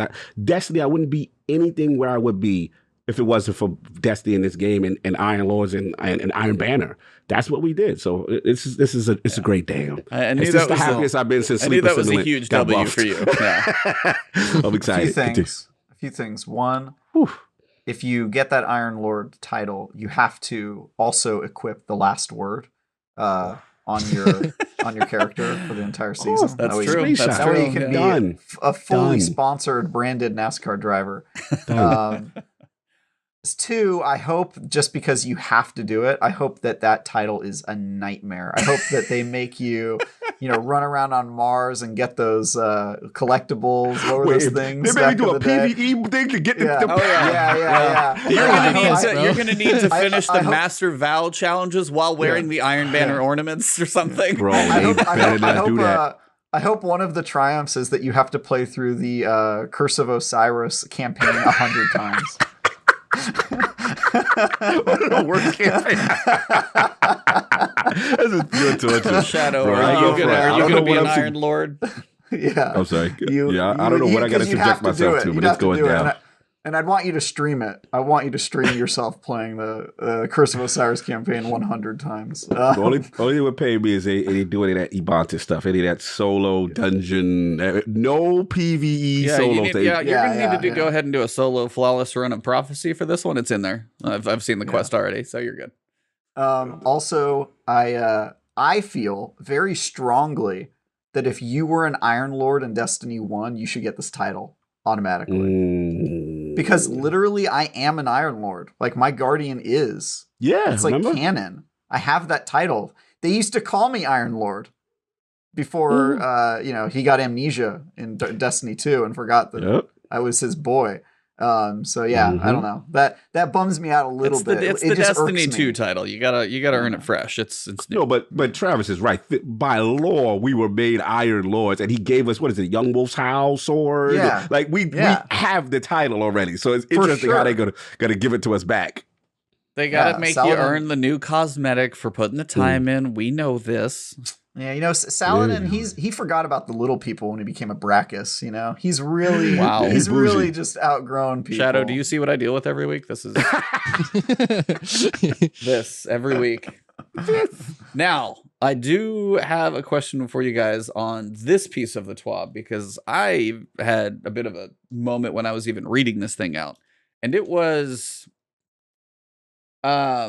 Saladin has changed his out to lunch, be back in 15 minutes sign, or hangs his sign, due to his increased responsibilities on Keitel's War Council. I love the lore reasons for this.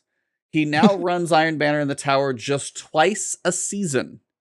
Because Iron Banner will be more in line with those annual events, you'll never see Iron Banner run during those annual festivities. For Season 17, Iron Banner will run these times: Week 2, May 31st, Week 8, July 12th. That's it. On top of that, we haven't got to the game mode yet, which we will here in a second. Rift is coming back. The only times you are going to play Rift in Season 17 are those 2 weeks in Iron Banner. So we'll get to the details on Rift if you guys haven't seen it. I'll just tell you what it is real quick. It's fine. I'll just go through. Basically, if you haven't played Rift before, it was in Destiny 1.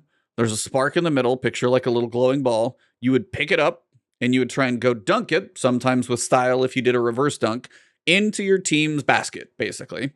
That is Rift kind of in a small nutshell. There's a couple tweaks to it where now you're going to be able to pick up the spark. It's going to act like basically a buff where you're still going to be able to use your weapons. But the idea is you pick it up in the middle. There's no points for killing, so it's all about the objective of getting your spark, or the main middle spark, to the team's basket and dunking, and you got to do that a number of times. That's the mode. We'll get to the point of if you guys like that back. But I wanted to ask you guys, they bring back a new mode. You guys can probably pick up my tone already.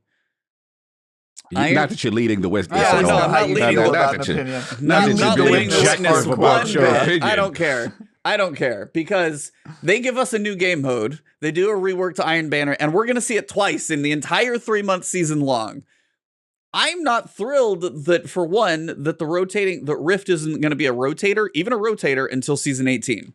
So somebody explain to me why this is 2 weeks and for the only piece of the season that this is in here. I got you, baby girl. Don't worry about it. Or is anybody on my team here of where you're not thrilled that this is only like Rift is in here 2 weeks in the entire season? No. No one's on. No one. Let me hear it. Kind of, but I think that it's fine the way. I wish Rift was at least a little bit more accessible, but especially for the first season, I'm fine with the way that they've laid it out. Okay, why? Okay, so first of all, it's gonna make Iron Banner extremely hyped. Like, people, like, especially with the rework, especially with the new game mode, especially with the loot, people are gonna be extremely excited to jump into Iron Banner, and the population is gonna be like way higher than anything we've seen in like a PvP mode in ages. So there's going to be a ridiculous amount of hype around Iron Banner. Everyone's going to want to go play it. Everyone's going to want to go try the new mode. And if it was just like a common thing that happens, like, every couple of weeks we get to play Rift, if it's a more exclusive, more rare thing, it makes the hype so much more elevated, and it makes it so much more coveted to actually play Iron Banner. Makes the heart grow fonder, Ebontis. If you get Okay, you Iron don't think 3 Banner, years of no new modes and no new maps is enough distance to grow fonder? I hear you. I hear Come you. on. Come on. I'm just saying. The argument does kind of irk me, but I feel like it is going to make it like really interesting and really like it's going to get a lot of people into the mode at the same time, which is going to be exciting. Yeah. I don't actually have a strong opinion in here. I just like seeing Ubantis get upset. Yeah, just seeing him upset. Yeah, Yeah, I I know. don't have any strong opinion on this. Yeah, I just. I get you, E. I get you, E. I What do if get you were like, out of town for that week and then you No, I weren't know, I able to get get you. your Iron Lord I get until maybe then next I season? would look in a mirror and say the word casual Oh! and realize that maybe I should have prioritized my life a little better. Okay? Okay. Okay. Yeah, man, you Yeah. gotta get your Yeah. priorities straight. The Iron Yeah. Lord is more important than your vacation. Oh, I Come gotta go on. see Yeah. my family. I gotta okay, I gotta all right, cancel well, then this. don't play Iron Banner. I gotta Okay? cancel It's like, these flights and these plane tickets because I gotta get this Yeah. video game title. yeah. Have you thought about having no life outside of Destiny? Yeah, casual. Listen, man. Okay, I gotta ask Cog, like, what if this thing Yeah, maybe takes you 20, 30 hours and you got a crazy schedule? If you can't get it in the 2 weeks, you can't even get Iron Lord and the season it comes out? I got an X screen. I got X Cloud. I got to make it happen somehow. But no, look, to your point, I understand where you're going with it, but it's kind of like, here's the thing. I remember in D1, and come on, let's take it back, y'all. Let's all go to the time machine. Let's go back to D1. Hot tub style? I remember, yeah, I remember, I remember when they would make it Rift or Clash, right?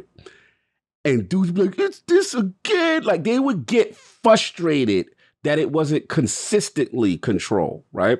So I worry that the newness of Rift would wear off on more of a consistent cadence. Because let's be honest, even though I know. I have an opinion. I have an yes, idea please, there. go. No, go. So, why is it that we've had Iron Banner be controlled for like 3 years?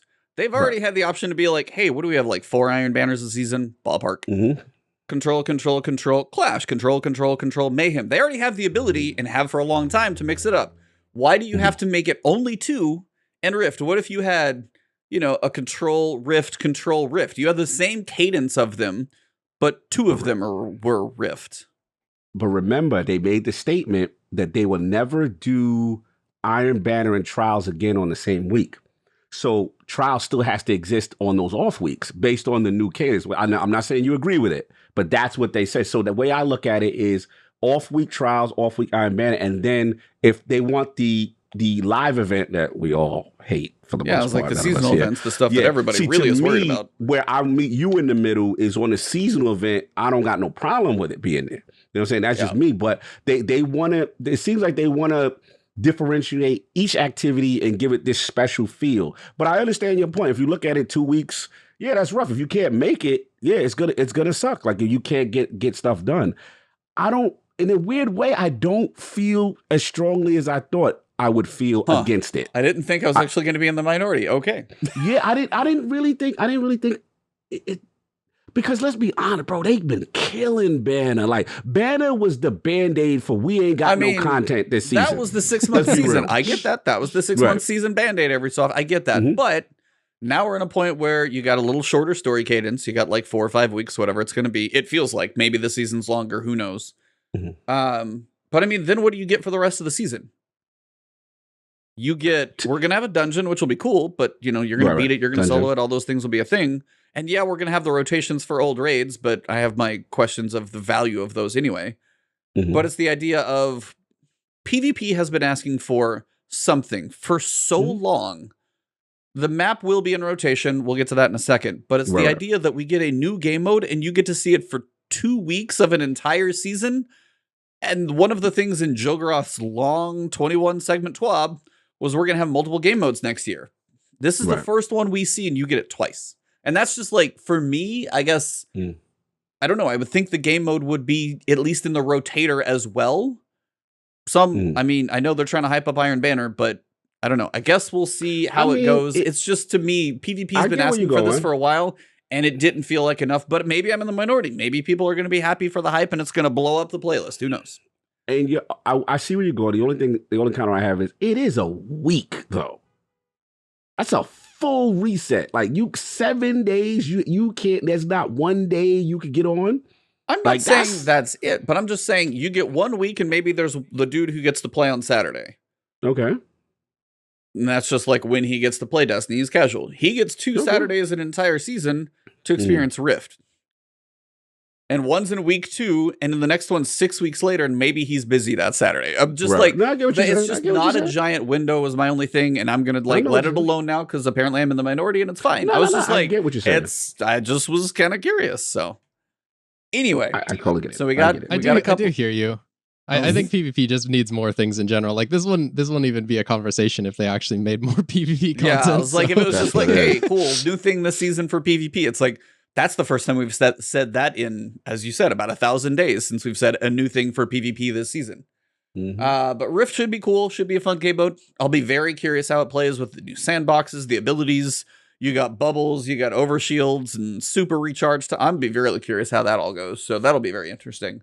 Is there anything you guys see with regards to picking up the orb and dunking it as being like an epic strategy? Is everybody going to run transversive steps to sprint faster?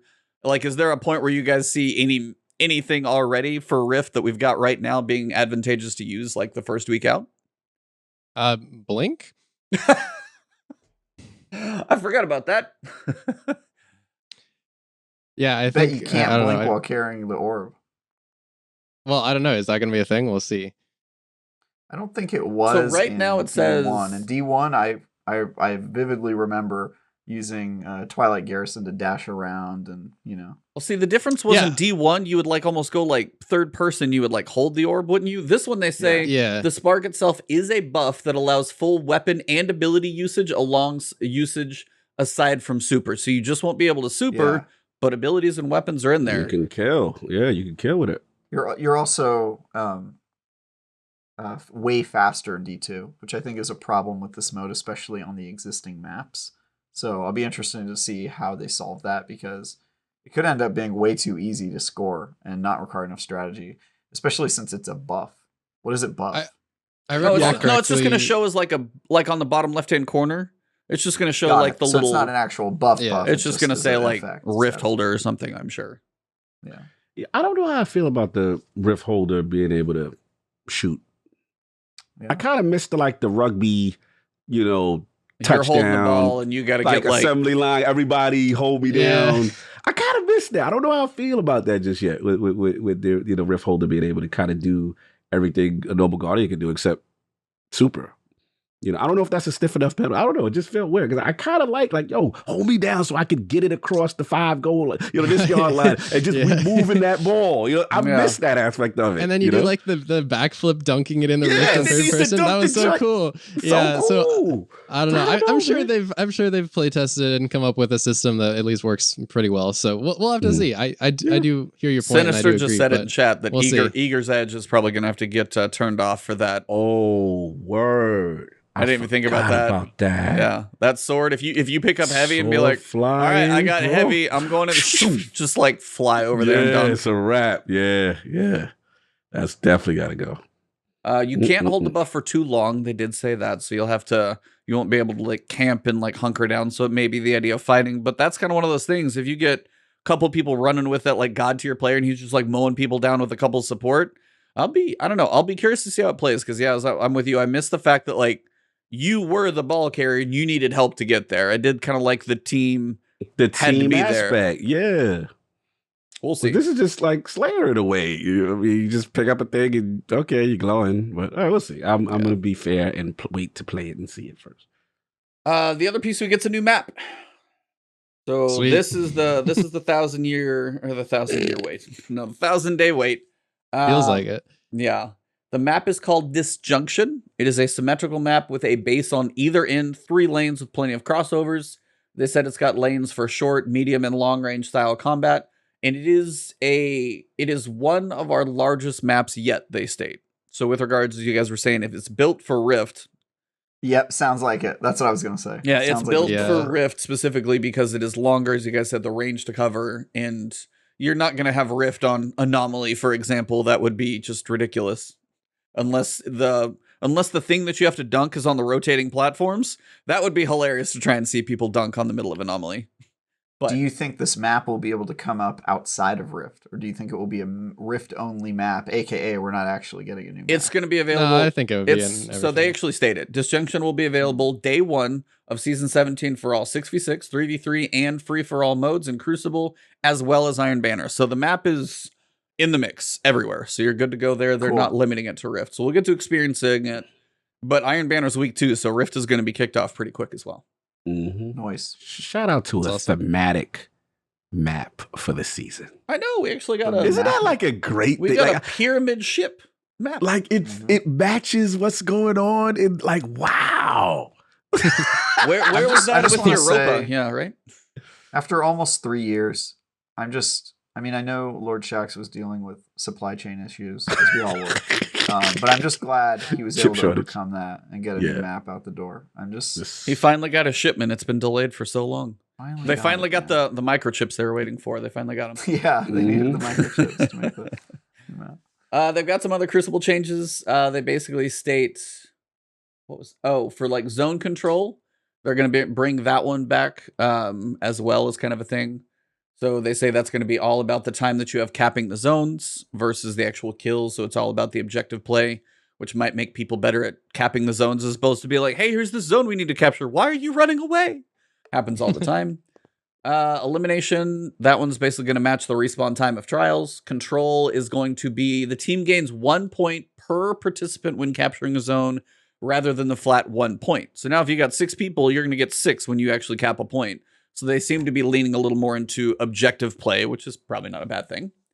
Rumble, the time limit's been increased to 10 minutes. I don't know if I've ever had a Rumble match go to time, because usually there's one person kicking everybody's butt really fast, so I don't know why that's necessary, but maybe. Mayhem, points for super kills are increased to 3. Total score is up to 200, but they decrease the time. Mayhem's just fun.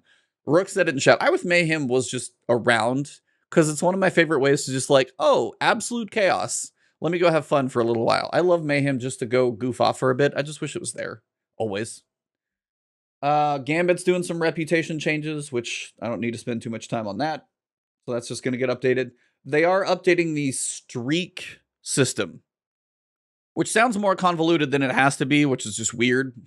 Like, why? But the idea is if you spend like all your time in Crucible and you go do like, hey, your friends want to run 1 strike, it's not going to completely kill your Crucible streak. It's going to take it down 1. But if you do like 1 strike and then 1 Crucible match and then one of the other, then yeah, you're going to be in a bit of a mess. But the idea is like if you take a break for one thing and you come back, you only have lost 1 streak. So it's probably better. Also, Grandmasters are going to have rejoin. If you do get error coded, that's, God forbid, probably a good thing. They also have a giant cosplay thing coming on July 7th, which is going to be Bungie Day. So we'll see more about that over the summer. But they've got some really high-end cosplayers going basically full send for some cool stuff. So I'll be very curious what they do. But that is most of the TWAB outside of some little random stuff. So I kind of wanted to ask you guys, as most people are thinking Solar 3.0, we got Iron Banner coming. And then Shadow, you're kind of the first one. As you do mostly PvP generally, where did you enjoy the season of the Risen? Did you play it that much, or did you just like knock it out and leave it? Are you excited for the story lore, or is that anything that really like gets you going for the next season? I'm not super into the lore. I don't know much about it. I don't know. I think I would like to get into it a little bit more in the future, and just like with PvE in general, I feel like I've kind of neglected it a little bit, and I don't know. I don't give it enough credit. But overall, I am definitely more PvP focused, so I'm excited for the PvP stuff that's coming. Nice. Cool. Gentlemen, what about you guys? What do you... Because I'm guessing the cadence next week is going to be Monday or Tuesday, like teaser, 20-second, 30-second little Twitter teaser. Then Tuesday or Wednesday, whatever the next day is, we get the full trailer. Day after that, or same day, if like Wednesday is going to be the website reveal, Thursday is going to be the giant TWAB, maybe telling us about Solar 3.0, maybe there's a tease about the story. Where are you guys at with regards to Season 17 for just like hype level? Are you excited for it? Is any of this getting you ready? You're just like, you've got to wait until next week and then you're going to be hype train full send. Where are you guys at? I think it didn't hit me yet that I don't feel this is a weird season for me because I guess I was so wrapped up with Witch Queen that like, Season of the Risen was kind of like an afterthought, but it was cool, and then we kind of wrapped up quick. So it just feels like, oh wow, we're ready for the new season already. Like I don't know, it's just a weird thing where I felt like for the first time, I know what it is. It's coming off of the last season and how long that was. That's fair. So I'm like, oh yeah, this is how it used to be. Like before, how long was the drought with Season of the Lost? It was a 6-month long season, but it was a 3-month extra push. Yeah. Yeah, that's what it was. So I forgot, like, oh yeah, this is the cadence now. So now I'm like, oh yeah, I got to get back in there, finish up some things I got to do. But yeah, I'm ready. I want to see where the marketing goes. I want to see what we doing, as far as, are we finally getting this Rasputin situation? What's going on? What's going on in my opinion, the smaller sub-story that's going to hold off the major story, even though we want the major story. Yeah. We ain't getting that. Like, we going to get some in the corner, secluded, self-contained, Annabelle something or whoever something and figure that out. But yeah, I am excited. I want to see the marketing. They always do a great job with that. I want to see what the trailer hit.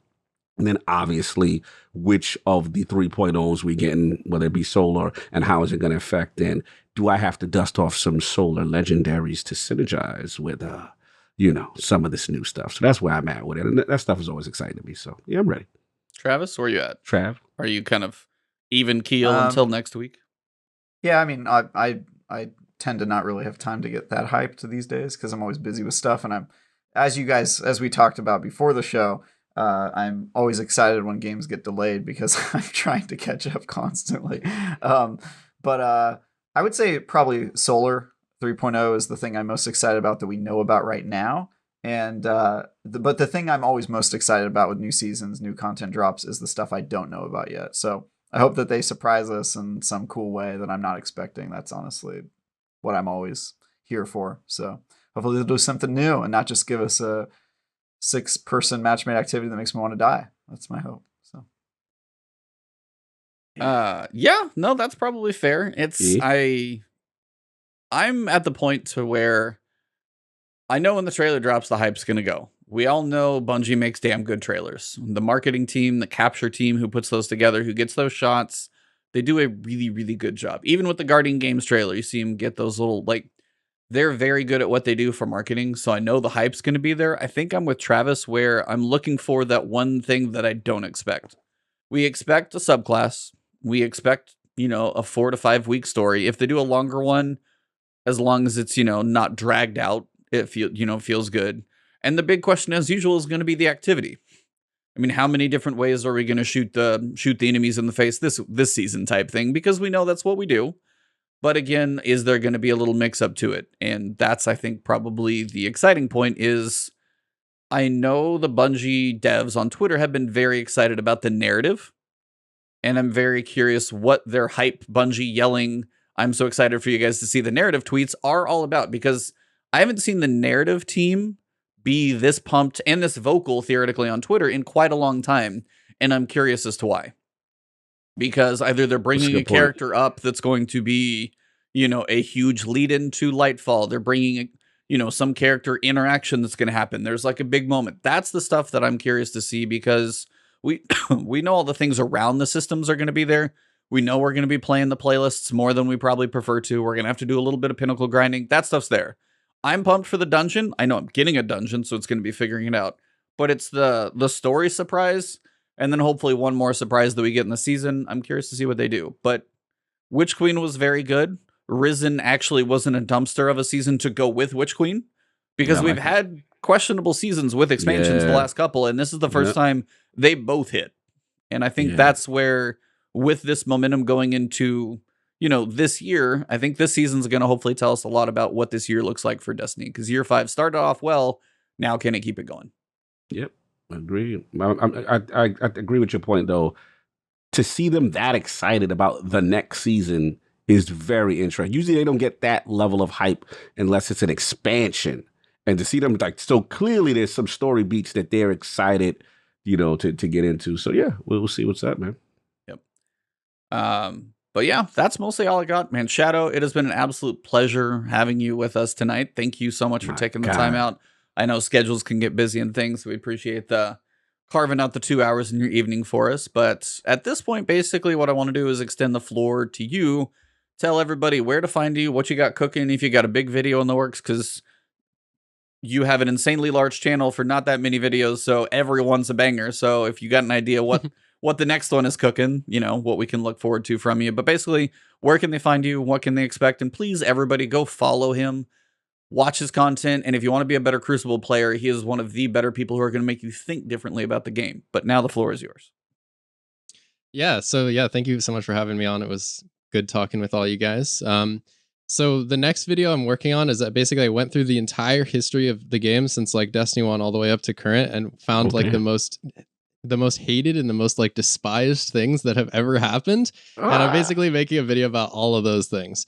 So that's gonna be my next one. One-eyed And I mask have a has few... to be in there. Oh, it's literally the thumbnail. New Titans is ready to tell There you that. go. Right. Called it. Yeah, so I have a few more big ideas on the horizon, but we'll have to see how that goes with the whole new season. I did mention previously about my sniper rifle tier list. I'm probably going to do that again soon. But yeah, I'm excited. So you can find me on YouTube and Twitch, Shadow Destiny, and then my Twitter and Instagram is LTZ Shadow. Yeah, salute Shadow Destiny, man. Killed it, man. I love what you did. Brought a lot of energy. Great, fresh takes, spicy takes. I like that. Love the Thanks, content, man. Yeah, it's really cool, unique. I like the Mythbuster stuff. That was dope. Dude, that too. video Like, went insane. yeah, like you killed that. And just I like you have a very unique approach to your Destiny content. So I'm looking forward to the most hated stuff. I want to see Prometheus Lens in there. I want to see Reign of the Lord of Wolves. That was a tough time. Yep. And even though Lord of Wolves was one of my favorites, but you know, I'm dying to see what you got in there. But I salute to you for pulling up, coming through. Lot of fun, man. Trav, anything for our guests? You can read my review of Trek to Yomi, which went live last week, or watch the video like Cog did. I do agree, Cog. I think it was one of my better. It's one of reviews. your best. It was very good. I like to think I'm getting better. Fantastic. Yeah. Thank you. Mhm. This week I'm working on Evil Dead, the game, as I mentioned, which I think comes out tomorrow. So we got late review codes, but I'm going to try to have it by end of next week. And other than that, you can see a bunch of content I'm making. I made a Destiny raid guide. If you still haven't done Vow of the Disciple, I think my guide's pretty okay. First piece of content I've worked on anything like that. And then I've got some previews of games I can't talk about, but you can read all my stuff on IGN.com. You can watch me argue with a lawyer, Ains, an industry veteran, and a puppet's corpse come to life named Dan. And always get it. That's on the Bitcast show. And you can follow me on Twitter at TyGuyTravis or you know what, add me on Xbox Live, PlayStation, also TyGuyTravis. I'll play with some people. I try to play with the community every once in a while when I have time. So hit me up for that. And love you guys. Still looking forward to GCX, even though it's going to be one of the most stressful weeks of my life. But I'm feeling for you on that, bro. We're gonna talk. Yeah. We gotta talk.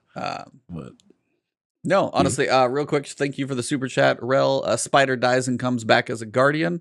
That would be quite a trick. There's rumors of what he's doing right now, but yeah, that would be. They can do some crazy stuff. We'll have to see. But no, I just want to say thank you, Shadow, again for taking the time. Awesome guest. Thank you for working our way through the world of the skill-based matchmaking discussion. Didn't mean to get Thanks for having me. Oh no, happy to have. That's honestly what I would love to have, like a civil discussion of like. Let me get some, like, all the different mindsets about skill-based. I'd love to get, like, high-level PvP players on both sides just to have that debate back and forth and just to see. But it's like, it's good to get the reasoning as to why and kind of the debates going back and forth. And that's why we're here is, like, if we can't have civil discussion, then we're kind of missing out on all of this. And that was one thing that we were talking about before as well is, you know, we're missing the idea to have, like, discourse and differing opinions and stuff like that. And that's a good thing that we're always capable of having here, which I'm happy to see. So just wanted to thank you for coming on. And yeah, your content is fantastic. So keep doing what you're doing and just ride that rocket ship as high as it goes, because you're definitely going nowhere but up. Thank you again. Appreciate it. Well, chat, thank you guys for being here. Chat has been on absolute fire tonight. If you guys are if you're not watching the show live, we always do this live on my YouTube channel, 7 p.m. Eastern on Thursday nights. Next week, we're going to have another PvP focused Gentleman Castle coming on. So we've got another interesting discussion. And next week's also going to be massive hype for, well, season 17. We're going to have a lot to talk about for sure. So that will definitely be coming up. And then we are getting close to 200. And I'm working on something fun for 200. We'll see if it can come together. But either way, you guys have been here for a lot of episodes. And I just want to thank you guys. So anyways, if you want to drop likes on the video podcast, if you want to on Spotify, iTunes, wherever you listen on audio, leave, the high reviews to help us. The more ears that can see us, the better this goes. So thank you very much. I just appreciate all of you guys, my hosts and the guests. Thank you for making this another awesome episode. So for this episode for May 12th, thank you guys for all being here at number 196. And one quick super chat right in the end. Chris, can we please get First Curse back? I forgot that thing existed. First Curse. Wow. All right. Well, as we wrap this thing up, thank you guys very much. And for this episode, it has been The last word.